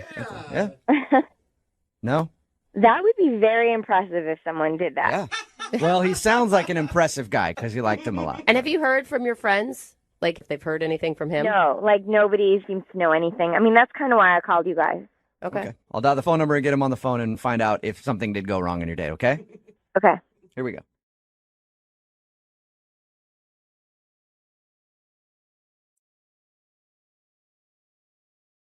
Hello. Hi, can I speak to John, please? This is John. Hey, John, how are you? This is Jubal from Brooke and Jubal in the Morning. Who? Jubal from Brooke and Jubal in the Morning. It's a radio show. Why are you calling? I'm calling because we recently got an email about you from one of our listeners, and they asked if we could get you on the phone. What? Yeah, you recently went out on a date with a girl named Lindsay, and Lindsay emailed us and said that she really liked you, but since the date, you haven't answered any of her texts or anything, so she thought maybe we could get you on the phone and find out why you're not calling her back. Wow. I'm sorry. This is weird. Yeah, it's a segment we do on our show regularly called the Second Date Update. Basically, the question is, did Lindsay do something wrong on her date with you? I mean, I don't want to say it. I don't want to say it? That's not a good response. Oh, my God. Keep in mind, she's the one that asked us to do this, so, she wants to hear it and at least know what you did wrong when you guys went out. Yeah, I don't know if I believe you. Believe me about what? That she wanted us to call you? Well, yeah, I don't know why that would be a thing. Maybe it'll help a little bit if I just tell you what we know, and then you can confirm or deny whatever, okay? Okay. Okay, so she said that you guys were hooked up like through mutual friends. You went out for dinner, and then you went for a walk after. She also said that at one point she was talking a lot about her nieces and nephews and felt like that could have made you feel like she wanted kids right away, and that's why she thinks you're not calling her back. Like, she scared you off. Well, I don't know if you guys know this or not, but we're walking and, we're clicking and the conversation's really flowing. It was great. Mm-hmm. And then after a little while, I turned my head and she was just gone. And I didn't know really where she was, but I finally found her, and it was like 30 feet behind me. And I saw her pull this like small camera out of her purse, and she was with a woman and her baby. And all of a sudden, she takes a picture of the baby. What? And which I'm like, okay. Wait, slow down. weird. There was like a stranger on the street that she ran into that happened to have a baby, and you saw her taking pictures of a stranger's baby? I didn't know if that was a stranger or if somebody that she knew. I mean, I was just really confused by what was happening. Did you get the answer to that? Was it somebody she knew? No, not at all. I mean, she handed her something, and so she finally came back, and I asked her like what that was about. Uh-huh. I'm like, did you know those people, and why are you taking pictures of babies? And she says, oh, well, she writes a baby blog like on the side or something, and she takes pictures of babies, for that blog. And out loud, I was like, oh, cool. But inside, I was like, oh, weird. So she has a baby blog, but she doesn't even have her own babies. Like, right. I'm not the only person that thinks that's a little out there. And baby bloggers, I'm sorry, since I've had a kid, they are the craziest group of people ever. Well, I don't know about that, but afterward, she willingly just, kind of showed me some baby pictures on her blog that she had taken from, I don't know, maybe other dates she'd been on. I have no idea. That's interesting. A woman could do that. A guy has a baby blog like that. He's getting 15 years in prison. Is she a professional photographer or something, and she like makes money for photographing kids? I didn't get that from that because the small camera that she pulled out of her purse was like something that you could pick up at, I don't know, some random store. It wasn't like a professional camera, which made me think, who is this girl? God, I'd report her to police if some stranger was taking pictures of my kid on the street. I wouldn't be cool with that at all. Yeah, and I kind of wasn't. So I was like, all right. It was just random and weird. Yeah, I can see where you're coming from. That's kind of strange to just take pictures of strangers' babies to post them on the internets. I have never seen that in my life, let alone on a date. Hey, John, I also want to let you know that she's actually on the other line listening to this conversation. Wait, she's what? She's listening to this phone call right now. Why? So you can ask her about the blog if you want. Are you kidding me? No, I'm No, not. he's not kidding you. I'm on the line. Oh, my God. First of all, I don't appreciate, everybody making fun of this blog. It's a side business. There's nothing creepy about it. Babies are cute. I mean, everyone likes cute things. When I see a cute baby, of course I'm going to take a picture of it because I'm getting more content for my blog. It doesn't seem that weird of a thing. It is weird. People have pet blogs. People have craft blogs, all kinds of things. I have a cute baby blog, whatever. It's something I like to do. And, I make money from it. It's very adorable and whatever. And, who doesn't like babies? Oh, my God. Okay, Lindsay. Okay. Whatever, John. Whatever. You don't like babies? What the heck? I didn't even know you were on the phone, okay? I didn't even ask to be a part of it. Well, yeah, of course I'm on the phone. I wanted to find out what happened. It seemed like we hit it off. Everything was cool. And then all of a sudden it wasn't. And then you bring out this reason. You could have been like, oh, that's weird. I don't understand your blog. What is that about? But you didn't. You just apparently just got all freaked out. Don't blame me. I mean, they called me and I just told them the story and I just told them what happened. So I don't understand why you're copying attitude with me. I'm not copying attitude, John. Wait, why are you yelling at me? I mean, you're the one who wants all the babies. So Was it the blog, down. John, or was it the fact that you think that she wants to have kids right away? What's the bigger deal for you? I mean, I really don't understand. It's just a very awkward thing to do, to just stop. Oh my God, I'm not. I'm right here. I'm right here. You could just ask me, what is it that you do if you're that confused by it? I can just tell you. I mean, I explained it to you before. It's not that weird. There was a baby. The baby was adorable. And I was like, oh, I'll get this content for my blog. It's something I do on the side. Everyone has hobbies and things they do. This is a side job for me. So, that's what I was doing. Lindsay, I got to say, I'm a mother, and if someone stopped me on the street and pulled out a little tiny camera from their purse and started taking pictures of my baby, I would freak out on you. I gave her my business card. She saw that it was legitimate. It's a real thing. So, but why, if you know that people freak out about it, why not wait till after the date or when you're not on a date to do it? Oh my God, why are you not listening to me? I saw a beautiful baby and I took the fucking picture. That's the best way to describe taking a baby picture ever. I appreciate you, Lindsay, and, that's your blog. It's your side business. But I could see where John's coming from, or maybe you want to, wait and do that on your own time, not during the date necessarily. I see both sides. Just stop judging me. Okay. Oh my God, he's the only one on the room. He's on your side. Right. He's not on my side. He's ignorant like the rest of you idiots there. Right. I think you're getting a little defensive, Lindsay. No, I'm standing up for what I believe in. So if you hate babies, then just go yourself. Lindsay, I don't necessarily like babies. I don't. I probably would not be a regular reader to your blog.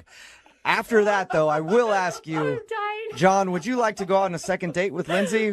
We will pay for it. Absolutely not. Oh my God. I don't want to go on a date with you either. God, if you don't like kids, if you don't like babies, I would never go on a date with a baby hater like you, John. Okay, once again, I do not hate babies. It's just what happened on the date. It's you. It's not the babies, Lindsay. It's you. Whatever. Just grow a pair. Grow a pair. A little baby pair.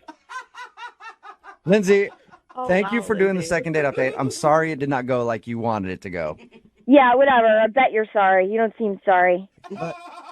Hey, Lindsay, do you want to give out your blog real quick so people can go read about the babies? It's just what happened on the date. It's you. It's not the babies, Lindsay. It's you. Whatever. Just grow a pair. Grow a pair. A little baby pair. Lindsay, thank you for doing the second date update. I'm sorry it did not go like you wanted it to go. Yeah, whatever. I bet you're sorry. You don't seem sorry. Hey, Lindsay, do you want to give out your blog real quick so people can go read about the babies? Oh, you. .com or .org? Brooke and Jubal in the morning. Text in at 78592 that says, wow, no wonder that chick is single. It's Brooke and Jubal in the morning talking about today's second date update. Lindsay wanted to call a guy named John. He wasn't calling her back after their date.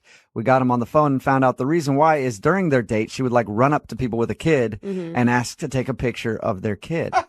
That was confusing to him, so he asked her why. And apparently she has a baby blog. So she just takes pictures of random people's kids and then puts it on her baby blog. And that weirded him out a little bit. Yeah, a person having a baby blog without a baby is strange. Yeah. It would be like being the dog expert, but not having a dog. Somebody texted in and said there's liking babies, there's loving babies, and then there's Lindsay from the second date update. Seriously, dude. She is baby obsessed. Yeah. It's weird. And like it's happened in my family. I know I was with my little nephew Mateo once, and he has really curly hair, and somebody comes up and like, oh my gosh, can I touch his hair? And you're like, why? No, He's don't two. touch Get away him. from He's me. not Yeah. a doll that you get to like play with. People get so weird when it comes to kids. Like they just come up and want to touch them, or a pregnant woman, they just come up and rub her belly out of the blue if you don't know her. Hands off other people's babies. Isn't that weird? You do have to say that though. Yeah. You really actually do. You shouldn't have to have a disclaimer on that, but Hands off. text in at 78592 that says crazy baby lady is worse than crazy cat lady. She's just collecting other people's babies in her apartment. Yeah. So they did not go out again. Good He didn't want to go out with her because of her weird obsession with babies. And she got heated too. Turned on us, dude. Who knew somebody that has a baby blog could have so much fire in them? A lot of people are hating on me because I said that I think it's weird that she took a picture without, like, just of a random kid on the street. That is weird. And I think that. I'm sorry. I understand that she asked permission. I still think it's weird to even ask for permission. It's not your kid. Don't take a picture of it and then post it online. That's very strange. It is strange. So anyway, they agreed not to go out or probably ever talk again. But I have subscribed to her baby blog, and it is fantastic. There's so many cute pics. Remember, if you want to do a second date update, just email the show. We will call the person who didn't call you back. Moving 92.5 presents.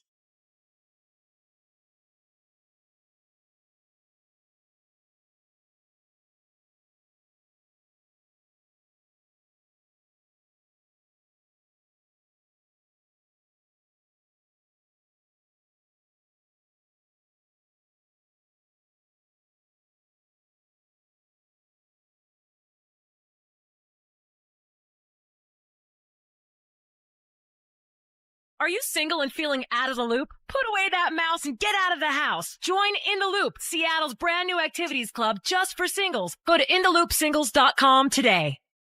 Moving 92.5.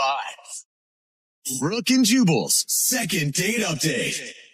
The girl that's on the phone to do a second date update today actually got stood up completely for her first date, but she feels like it might be her fault. Really? Yeah, normally when somebody gets stood up, they're angry at the other person. They're like, I just want to get them on the phone so I can yell at them. Yeah. But she feels like she might have actually screwed up and maybe understands why this guy didn't show up for her date. Amy, how are you? Hi, guys. I'm okay. First of all, did he just stand you up completely? Yeah, I mean, that's pretty much it. I waited at the bar and waited, and I never saw anyone. I didn't hear from him. That's like the worst feeling ever. How long did you wait? Well, I was there for like 30 minutes, when I started to wonder if I should maybe like text or call, and then right around 45 minutes, I'm kind of patient, I guess. Yeah. And I texted him and didn't hear anything back, and then I called him. And no answer to that either? Yeah, so I probably waited about an hour total. Okay, and how did you meet this guy? I met him online. Okay, and how long had you been talking before you decided to meet up? We were chatting for like 2 weeks, and we had pretty lengthy conversations. And I really felt like I knew this guy and, you know, knew a lot about him. And I mean, I don't know if any of you have done online dating, but it's pretty clear, you know, the guys that are just looking for one thing, and they pretty much get to the point really quick. I mean, most guys aren't going to spend 2 weeks figuring out who you are and what you like. Unless they're good at it. And then you'll have no idea that that's all they want. So you just made plans to meet at this bar, and then you're waiting there for like 45 minutes. And what's going through your mind while you're waiting for him? Well, a lot of things. I know that he lives like 25 minutes away, so that was one of the things I thought, well, you know, maybe he's stuck in traffic. So I Okay, gave yeah. it a little while. Because if he lived right down the street and he was 45 minutes late, you'd be like, all right, he's definitely standing me up. So you thought maybe it was a traffic issue? Yeah, so I texted him initially and just was like, you know, is everything okay? And I didn't hear anything back. And so then I thought, well, maybe he's in an accident or something. And that's the kind of the point where you like start to not necessarily hope that he's in an accident, but like maybe not like a bad accident where he's injured, but you know, I hope maybe he got like a little bit of an accident so that he's not standing me up. Right. So your email did say though that you feel like it might be your fault that he stood you up, and why is that? You never really actually explained it. Yeah. So I told like a tiny, tiny white lie on the dating profile. Okay, and what was your white lie? I'm 32, and I said that I was 25. That's a All right, so big you, difference there. You lied about your age. 7 years, that is a big age difference, Amy. I mean, you know how it is. Guys want younger women, and at the time, it seemed like the right thing to do. And did you ever come clean about this? No, I have not come clean. So that's my thought, is that maybe he Googled me, or, you know, Facebooked me, or... So what, I mean, you've been online dating a lot, you said. What do you do when guys show up, they think you're 25 and you're actually 32? How do you break that to them? I mean, I don't think that I look that much different than I did. You know, I mean, I was using a picture from a few years ago, but I really don't think that I look that different. Amy, you were catfishing him. Here's the deal, is once you hit the 30 mark, you get less messages from people. People are just not as interested. And so, you know, putting that I'm 25, I simply get more messages and more people are willing to look at me and then potentially... Amy, I know where you're coming from. Look, if I were to do online dating, all right, I never have, but if I were, my profile picture would be Mario Lopez. It's really Yeah, you know, so I can understand where you're coming from. You want to make yourself seem a little more attractive. And this is the only thing that you can think of, is that maybe he found out your real age. Exactly. So are you wanting to call and apologize and see if you can make good with that? Well, I honestly just want to find out what it is, you know, why he stood me up. All right. We'll play a song, come back, call him, and get your second date update, okay? Okay. All right, hang on. Moving 92.5. Brooke and Jubal in the mornings. Second date update. Amy is on the phone with us, and she wants to call a guy named Craig today because Craig stood her up for her date. But Amy feels like it might be her fault because they met online and Amy lied about her age by 7 years. She's 32 years old, said that she was 25. She thinks maybe that he Googled her or maybe showed up and saw her and realized that she wasn't 25 and then just decided to split. She hasn't heard anything from him after waiting for like 45 minutes. So we're going to call, try to get him on the phone and see if we can find out if that's the reason. Amy, I was thinking about it, and I don't think that he stood you up because you lied about your age. You don't? No, I don't. Because if I showed up and you said you were 25 and then I saw that you were like in your 30s, I would have definitely stayed and came and talked to you. Whoa. Because it's probably a sure thing. Because you're getting older and you're running out of time and you got to get it in while you can. You know what I mean? I know that it's probably going to happen with you. I'm with you, bro. Yeah, right? What is wrong with you guys? Nice. Okay. Well, I'm going to dial the phone number right now, see if we can get him on the phone and find out why he stood you up, okay? All right. All right, here we go.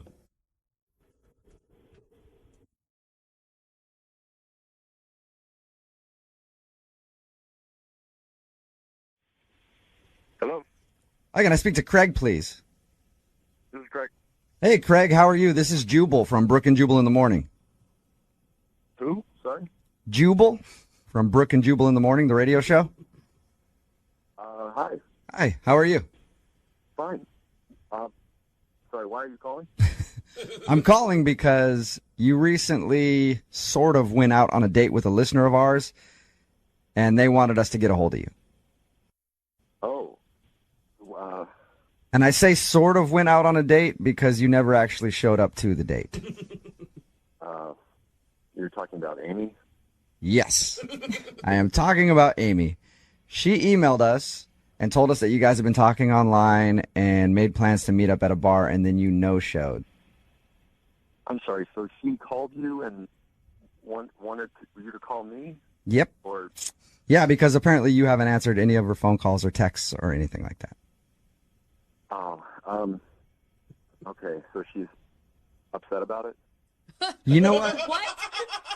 Well, we talked to her, and she's not really as upset as you think you would be if somebody made you wait at a bar for 45 minutes and didn't answer any text messages or phone calls from them. She just kind of wants to know why. It's really complicated, and it's not her fault. That's important for her to know. I should upset about it? You know what? Well, we talked to her, and she's not really as upset as you think you would be if somebody made you wait at a bar for 45 minutes and didn't answer any text messages or phone calls from them. She just kind of wants to know why. It's really complicated, and it's not her fault. That's important for her to know. I should have texted her. Okay. Well, if it's not her fault, can you tell us what it is so that we can let her know? Because, I mean, you can imagine if you're in her shoes and you make plans to meet with somebody that you think is cool and then they don't show up, it upset you a little bit, even if you're not like outwardly upset at that person. I can imagine that. Yeah. Yeah, I could see how, yes. So could you do her that favor and let us know why you would stand her up? I mean, I had every intention of meeting her and going on a date as we planned, but I live in Puyallup, and I just couldn't go through with it. What? Because you live in Puyallup. Well, I mean, kind of. It's a long story, but basically a situation that just makes it very difficult. Are you embarrassed because you live in Puyallup? I'm more confused. You say you have a situation. I'd like to find out what that means, but I'm confused why you just mentioned the cities. Basically, I live in Puyallup, and I don't go into Seattle very much, ever.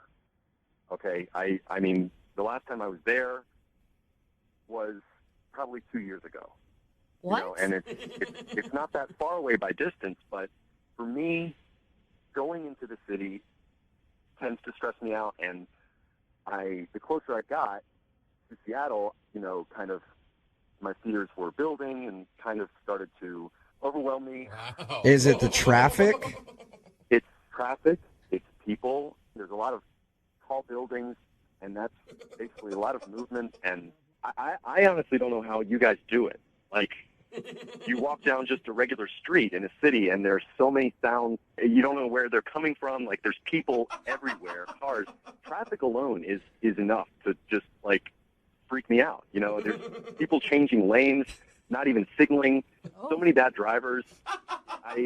How do you guys even operate?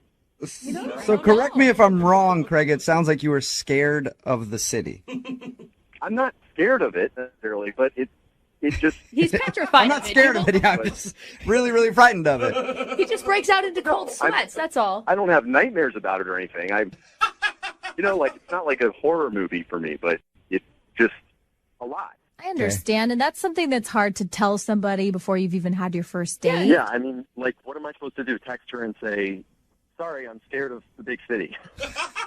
Just I'm a little country boy, and I can't possibly drive in with all those cars and people. Did you see that giant space needle they got up there? You know what, Craig? I meet a lot of people like you after my comedy shows when I do them, like in Puyallup and stuff like that. They talk about the city of Seattle like it's foreign, like they've never gone there. And they're just like, I can't even drive in there because the traffic scares me and I hate going there. Anytime I invite friends from Tacoma, they're always like, oh, I hate coming to Seattle. Yeah. The traffic. and I'm all the sorry, parking." but he is playing such a victim role here when he's the one that stood this girl up and you never even sent sent her a text. Like, you could have made up any other excuse in the world. You didn't even have to tell her the truth. I'm not a liar. I didn't want to lie to her and also get into something else where, she didn't know the real truth. So I just figured it was easier to not, All right. But I do have to let you know that Amy is actually on the other line and heard everything that you just said. Hi, Craig. Oh, my God. Oh, my God. So I really wasn't sure why you stood me up, but I really never would have guessed that it's because you're scared of. Yeah, I mean, why would you go to that? I know, and I mean, why didn't you just tell me? You know what I mean? I waited there, and then I spent this whole time wondering, what did I do to make you stand me up? Because I really liked you, and all you had to do was, answer my text message or answer my phone call. I know. I just didn't know how to tell you. And Yeah, Craig. I mean, listen, Craig. Amy is a 32-year-old woman. Okay, she can handle the news that you have trouble going to the city. Amy's 25. Oh, did I make a mistake there? Yeah, she's 25. Yeah. I mean, actually, she's 32. Really? We're talking about this. So I guess you both have something that you kind of didn't tell each other, right? That's messed up. That is messed up. I figure now you both can come clean about everything. Are you really 32? Kinda. Sorta. Why didn't you tell me? Really, I just didn't think you were going to be attracted to me if I was 32, or you wouldn't have messaged me, or... Honestly, I thought you were a really mature 25-year-old. But I'm not. I have no problem with you being 32. It's a little weird that you lied to me, but I guess I kind of hid things from you, too. Yeah, and you made her wait at a bar for 45 minutes, Craig. True. So maybe give her a break on the age thing. Oh, my God. All right. Okay? Yeah. Craig, would you like a second date with Amy? I will pay for it. I don't know how it would work because I don't like to go to Seattle, and she probably doesn't want to come to me, and, it's kind of one or the other. I mean, at least we could meet in the middle, maybe, so I'm not always traveling, and maybe you could ride back with me sometime, and you'll be with me, and you'll be safe. You'll be safe from big, scary Seattle. Oh, my God. You won't get robbed, Craig. Yeah. So what do you think? Can you guys find a way to make this crazy long-distance relationship of yours work? Long distance. Craig, have you ever been to the metropolis called Renton? Yes. Yes, you have. Okay, so you know where that is. What if we have you guys meet there? That should be fine. Okay. I can deal with that, yeah. Craig, it's a city that Craig can handle, and Amy, you know where that is. You don't mind traveling? Not at all. Not at all. Okay, perfect. Yeah. Then congratulations, you guys. You got your second date, Amy. Well, first date, I guess, because you never showed up on the first one, but whatever. Right. I'm super excited. Yeah. I promise I will be there, and if I'm not there, then I will call. Okay. I promise I will be there unless the parking lot is full. Too many people. Brooke and Jubal in the morning. Nice to meet you.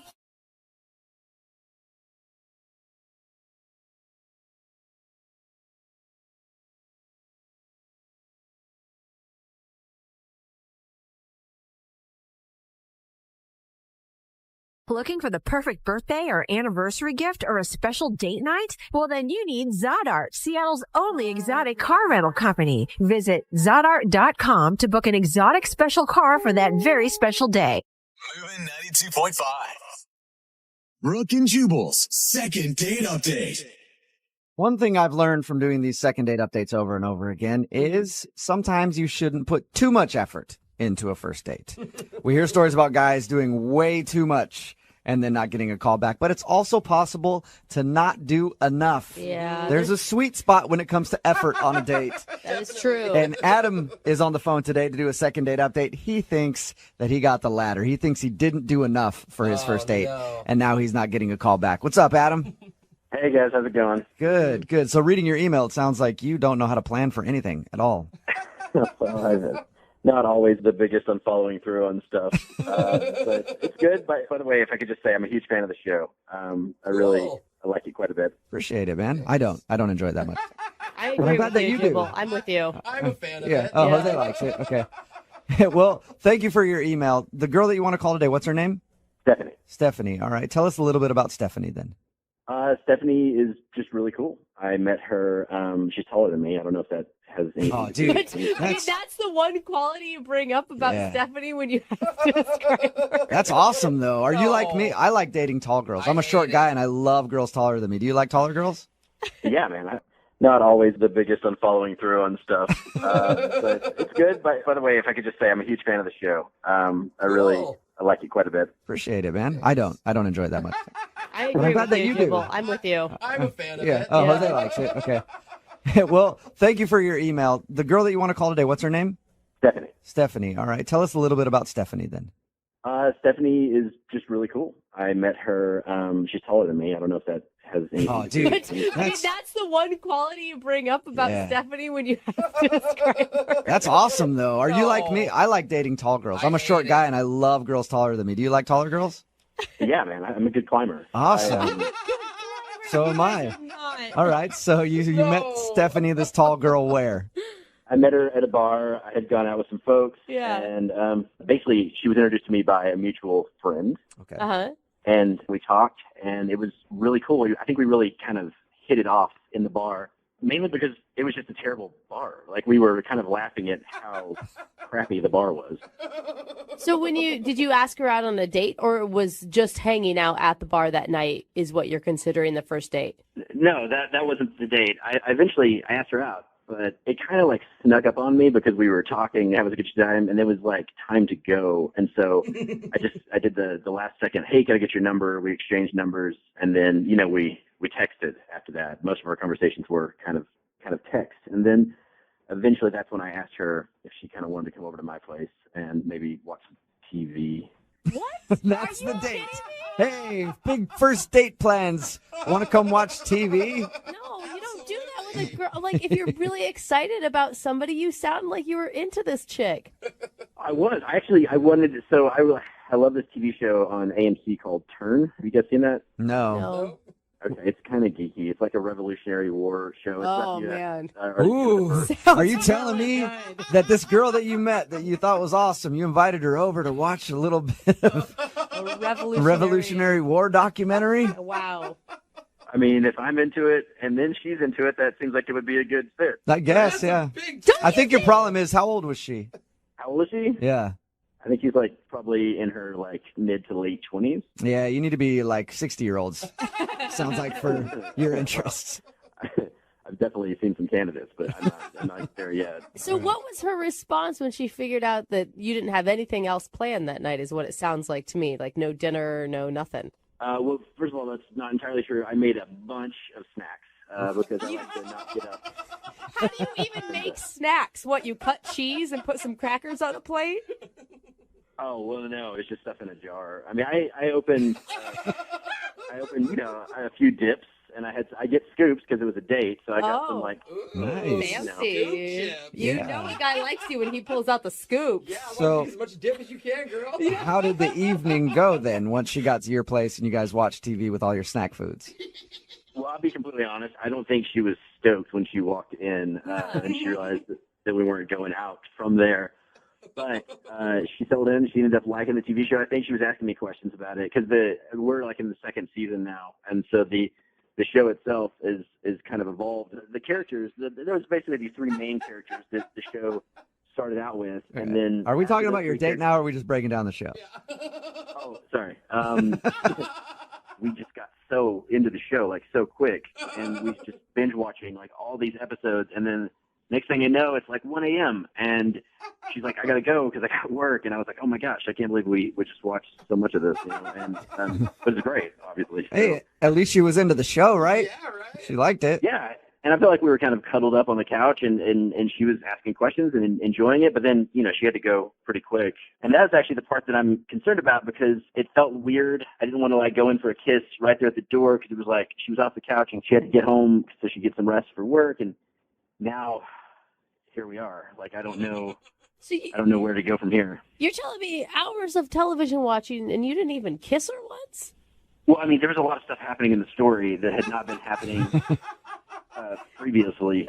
Yeah, I feel you on that, man. I'm the same way with Downton Abbey. Don't try to touch my fun stuff when I'm watching Downton Abbey. Hands off.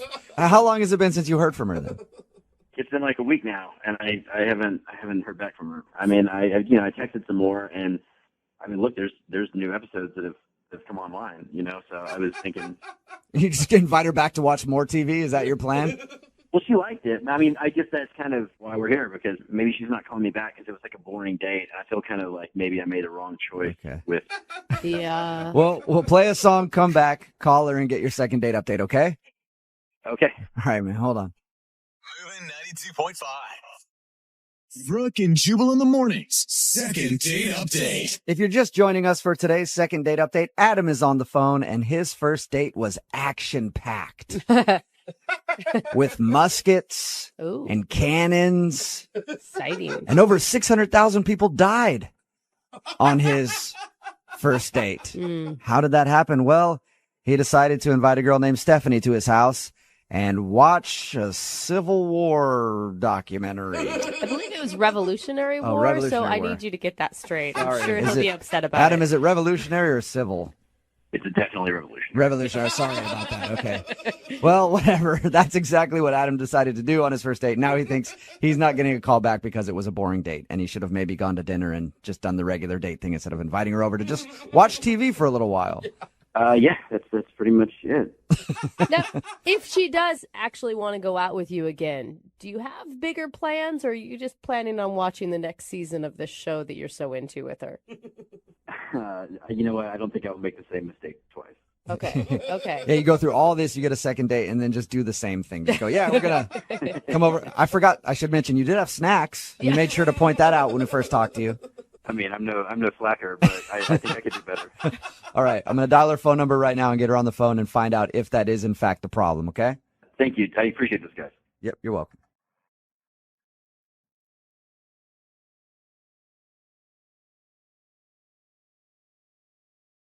Hello, Hi, is this Stephanie? this is she. Hey, Stephanie, how are you? This is Jubal. I host a morning show called Brooke and Jubal in the Morning. Okay. Nice to meet you. I'm sorry. I'm like, why are you calling? I'm calling because I was wondering if I could talk to you about something real quick. One of our listeners sent an email about you and asked if we could get you on the phone. Okay, that sounds really weird. I'm actually at work, so is this important or? I think it's important. If you have just like a few minutes, I would appreciate it. Okay, let me just close my door for just a sec. Thanks. Okay. So what is it? Why are you calling again? Well, we recently got an email to the show about someone who you have gone on a date with. His name is Adam. And Adam has been trying to get a hold of you because he'd like to go on another date, but you haven't returned any of his phone calls. So he asked us if we could get you on the phone and find out if you didn't like your first date with him. Well, I wouldn't really call it a date. Yeah. Watching I TV could isn't see a date that. to you? How do you even know about that? Because we talked to Adam before we make these kind of phone calls. We always talk to the person, and we asked him about your date, and he told us how he just sort of invited you over to watch some TV. Well, if you talk to him, you should know what happened. Was it just not You enough? definitely can't think it was a good date. He did tell us that he thinks he screwed up by planning a date to do nothing but watch TV, but he also said that he likes you a lot. That matters. Well, he didn't even talk to me. Oh, you mean he was watching his show the whole time? He did seem like he was super into that show. Yeah, I mean, it was all very confusing because he texted me, do you want to Netflix and chill? And I've been dating long enough to know what that means. And we'd hit it off, and he was really cute, so I was down and I went over there. But maybe he doesn't know what it means. He thinks it means watching Netflix. So you were prepared to Netflix and chill in the traditional meaning of it. Yeah. And he actually just wanted to Netflix. Yes. The whole thing was super, super weird. Was it weird, or was it just that he's like a little naive and that's almost kind of cute, right? It would have been cute, but it went on for like 6 hours. You were there for 6 hours? Yes, we watched like 6 hours of this, and we kept watching. I kept thinking, is he going to make the move? Is he going to make the move? There were even parts where characters were kissing, and I thought, oh, this is it. we were like definitely Netflixing, but there was no chill part. And then, by the way, it was also season 2. So I had no idea what was going on. Yeah. And every time like I would sort of ask, to clarify something that was happening, he would just shush me. So you were there prepared to not watch TV at all if it came down to it, and he was so into the show and shushing you when you try to talk to him that it was a turnoff. Yeah, I tried really hard too. And the whole thing was such a, I just didn't understand what was happening. But you were attracted to him going into this. I would have been almost even more attracted to him because he was so, I don't know, innocent. He wasn't ignoring her. He just maybe was. He didn't have the same plans as you, I do get that. I mean, it's not like I'm disappointed we didn't hook up and then not talk again. Like, I do get that. Because you don't say Netflix and chill and then not make a move. I agree with you on that. I guess if you're going to say Netflix and chill, you should follow through and try to make a move on somebody. Yeah. I mean, I just figured it wasn't into me, and so it's why I'm not really responding. But again, it's not like he called me, which would show me that he liked me. Right. He would just text me, that was really fun. We should watch the rest of the episode. Oh my God. Yeah, his definition of fun is definitely different than yours. Well, he does want to talk to you. Well, that's great. Then he can call me. He kind of is because he's actually on the other line listening. Wait, what? Yeah. Adam, you there? He's on the other line, on hold, or he heard our conversation? No, he was listening the whole time. Hey, 70, how's it going? I don't even... Well, I mean, I'm embarrassed. I didn't know what Netflix and chill meant. I thought... What? I don't know why they say that. They should call it Netflix and do stuff. Because I don't know. None of your guy friends have told you what that means? Well, no, I've heard of the term a million times. I thought that it actually just watch Netflix and then chill out. No, it means much more than that, Adam. I haven't even been in the dating world in forever because I'm an old married lady. They should call it Netflix and do stuff because I don't know. None of your guy friends have told you what that means? Well, no, I've heard of the term a million times. I thought that it actually just watch Netflix and then chill out. No, it means much more than that, Adam. I haven't even been in the dating world in forever because I'm an old married lady and I even know what that is. Well, I'm sorry. I guess you're better than me. I just didn't know that. I didn't know what it meant. Kind of sweet. I don't understand why you didn't just ask me out on a date. I'm so sorry. This is the type of thing I wanted to ask you on a date, and honestly, I thought if I invited you to take part in something that I really knew a lot about and liked, that it would show you more. That I just have interest. I don't know. For some reason, I just gotten that in front of myself, and I should have asked you to dinner. I don't care about dinner. I just want to come over and hook up with you. That's what Netflix and chill is. Oh my God. She's direct. You missed out. Yeah, you missed out on a big opportunity, Adam. No, I know. And next time, if you would want to go out with me again, if you want to Netflix and chill, I promise, no minute. Well, Stephanie, would you like to Netflix and chill with Adam? Oh, God. This is The real way you're supposed to do it? No. Normally, I always pay for people to go on a second date update. I guess I'll pay for his Netflix subscription for the month. There you go. Man, that would be awesome. Stephanie, would you like to go out with Adam again? Well, Adam, you missed your chance for Netflix and chill. So if you do want to go out again, you can take me to dinner and, we can see how it goes. It will probably be about, 4 months until we can Netflix and chill. So now you have to work for it, Adam. I'm totally okay with that. And I would love to buy you dinner. And if for some reason you could ever find it within your heart to want to Netflix and chill again. Okay, well, how about just call me and we can go out again and try. Well, hey, successful second date update. Congratulations, Adam. You got your second date. Thank you guys so much. Yeah, and a little thing called Urban Dictionary. Before you use any phrases with people, figure out what they are. Brooke and Jubal in the morning. It's Brooke and Jubal in the morning. I didn't know how many people didn't know what Netflix and chill meant. Seriously. I'm talking about today's second date update. This guy, Adam, wanted to call a girl named Stephanie who wasn't calling him back. We found out that she wasn't calling him back because he invited her to come watch some Netflix. He said Netflix and chill, but he didn't know that Netflix and chill actually means Netflix and let's kind of mess around a little bit. So they actually just watched Netflix, and she thought maybe he wasn't interested. And we all thought he was ridiculous. Like, how could you not know what that is? But we're getting a lot of text messages in at 78592 saying they had no idea what Netflix and chill meant. A text that said, I found out what Netflix and chill meant from my 14-year-old daughter when I unknowingly asked her if she wanted to Netflix and chill with me. That's embarrassing. Yeah. It's gotten to the point where I've literally asked her, I was like, hey, you want to Netflix and chill sometime? And they're like, why don't we start like coffee first? Can we just go on an actual date? What it means. But a lot of people are texting in at 78592 like, I just went to Urban Dictionary and learned a new phrase. Yeah. Well, I thought everybody knew what that meant. I guess I was wrong. I guess I got to stop asking my mom to Netflix and chill. Oh, God. I think she already understood what that meant, though. She does, and she knows that I mean it in the real way. Mm-hmm. Remember, if you want a second date update, just email the show, and we'll call the person who didn't call you back.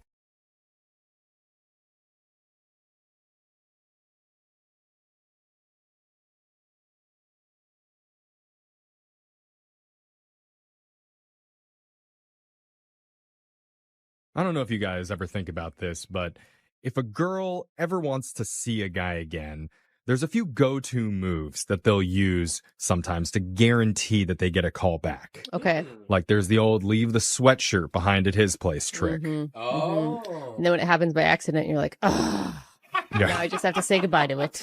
Or you fake like you sent a text to the wrong number. You know, like, oops, oh, sorry, I didn't mean to send it to you, but hey, now that we're talking. Hey, you. It's not a bad move. And then, of course, there's leaving a positive pregnancy test in the wastebasket of his bathroom. What? That's like entrapment or something. Well, no, he's definitely want to call you, and he's probably going to have some questions and maybe want to meet up again. Yeah. Or he leaves town and he's just a terrible father. Well, I'm just saying the last thing you want to do is be honest. Okay, or the last thing you want to do is fake a pregnancy. I don't know. You always want to be honest, Jeff. I'm saying, just try it. It works. And the guy in today's phone call thinks his date may have tried a little cat and mouse game with him to end up back at his place. And he was completely cool with it. His name is Nate. So what's up, Nate? Tell us about the girl that you want us to call today. What's her name? Her name is Chanel. Okay. Ooh, Chanel. Very fancy, high end. Where did you meet Chanel? Me and a group of friends, we got word of a spot up in the mountains, and we went up there. We spent a couple days. You got word of a spot up in the mountains? That sounds like in high school when I used to go to keggers in the woods. Like, is that what you're talking about?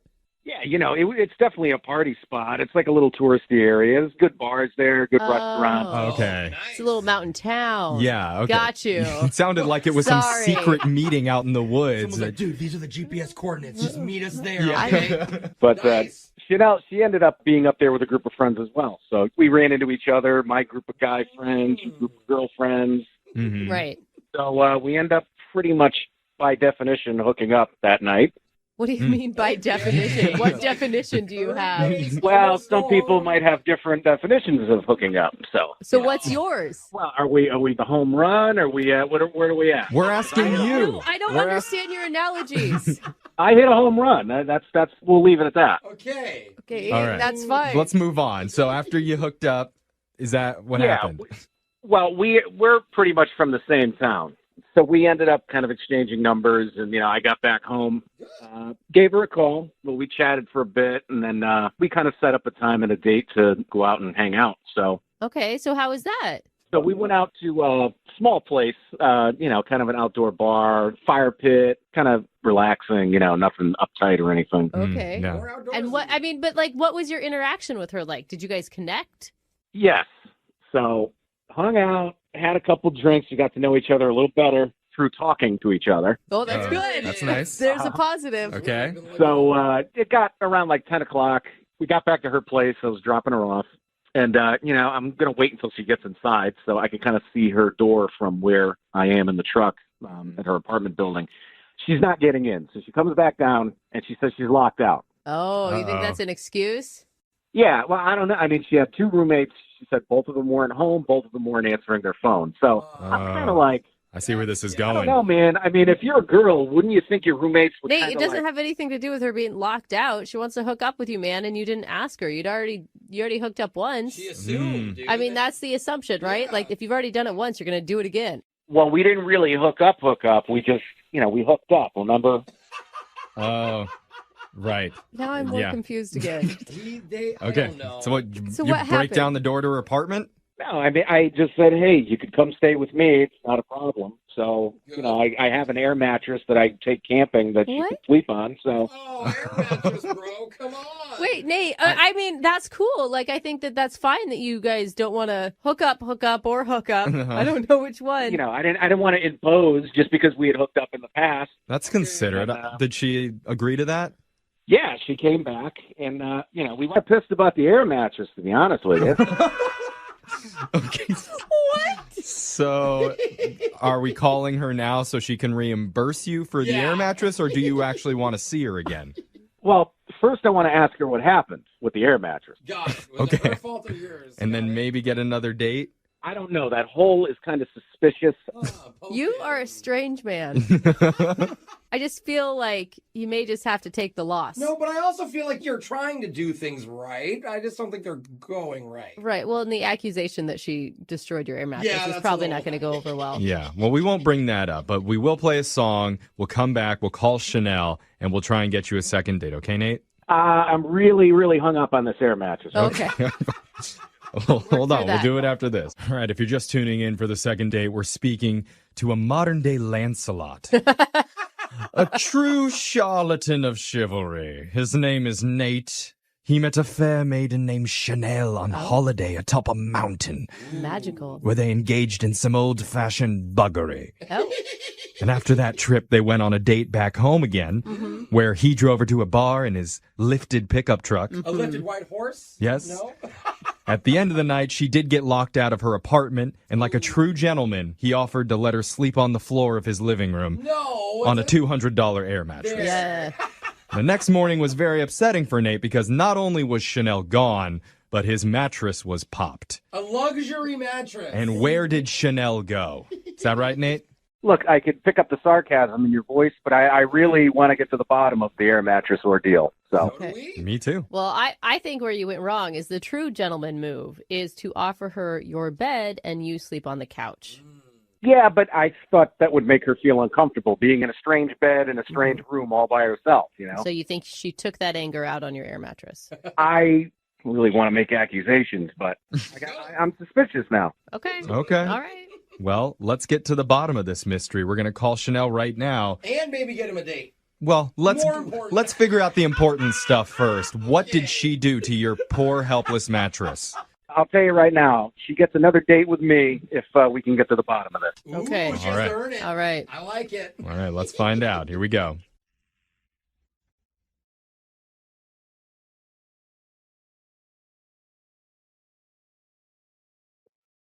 Hello, Hi, can I speak to Chanel, please?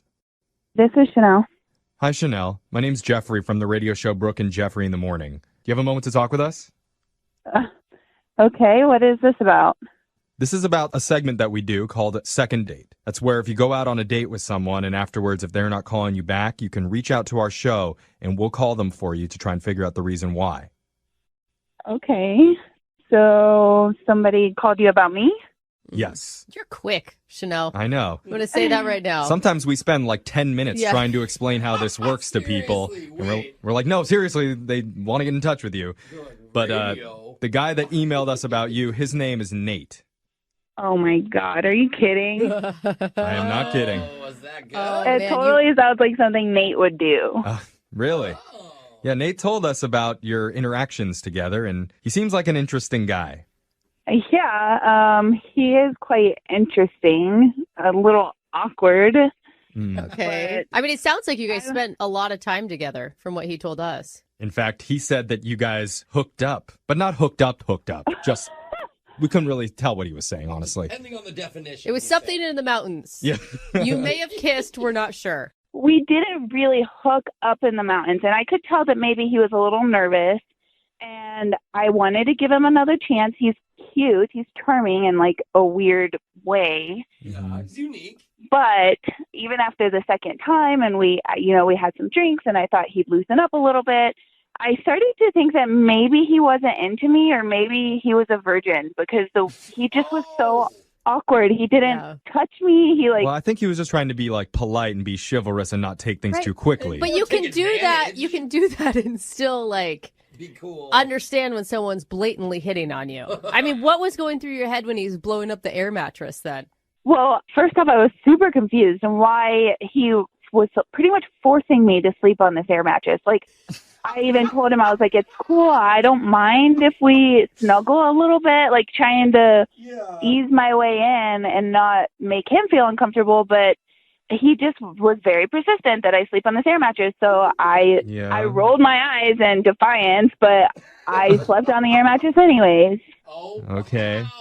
Well, the air mattress is actually a little bit of a point of contention with Nate. What do you mean? Well, because when he went out the next morning, he saw that you weren't in the apartment anymore, and his air mattress had a hole in it.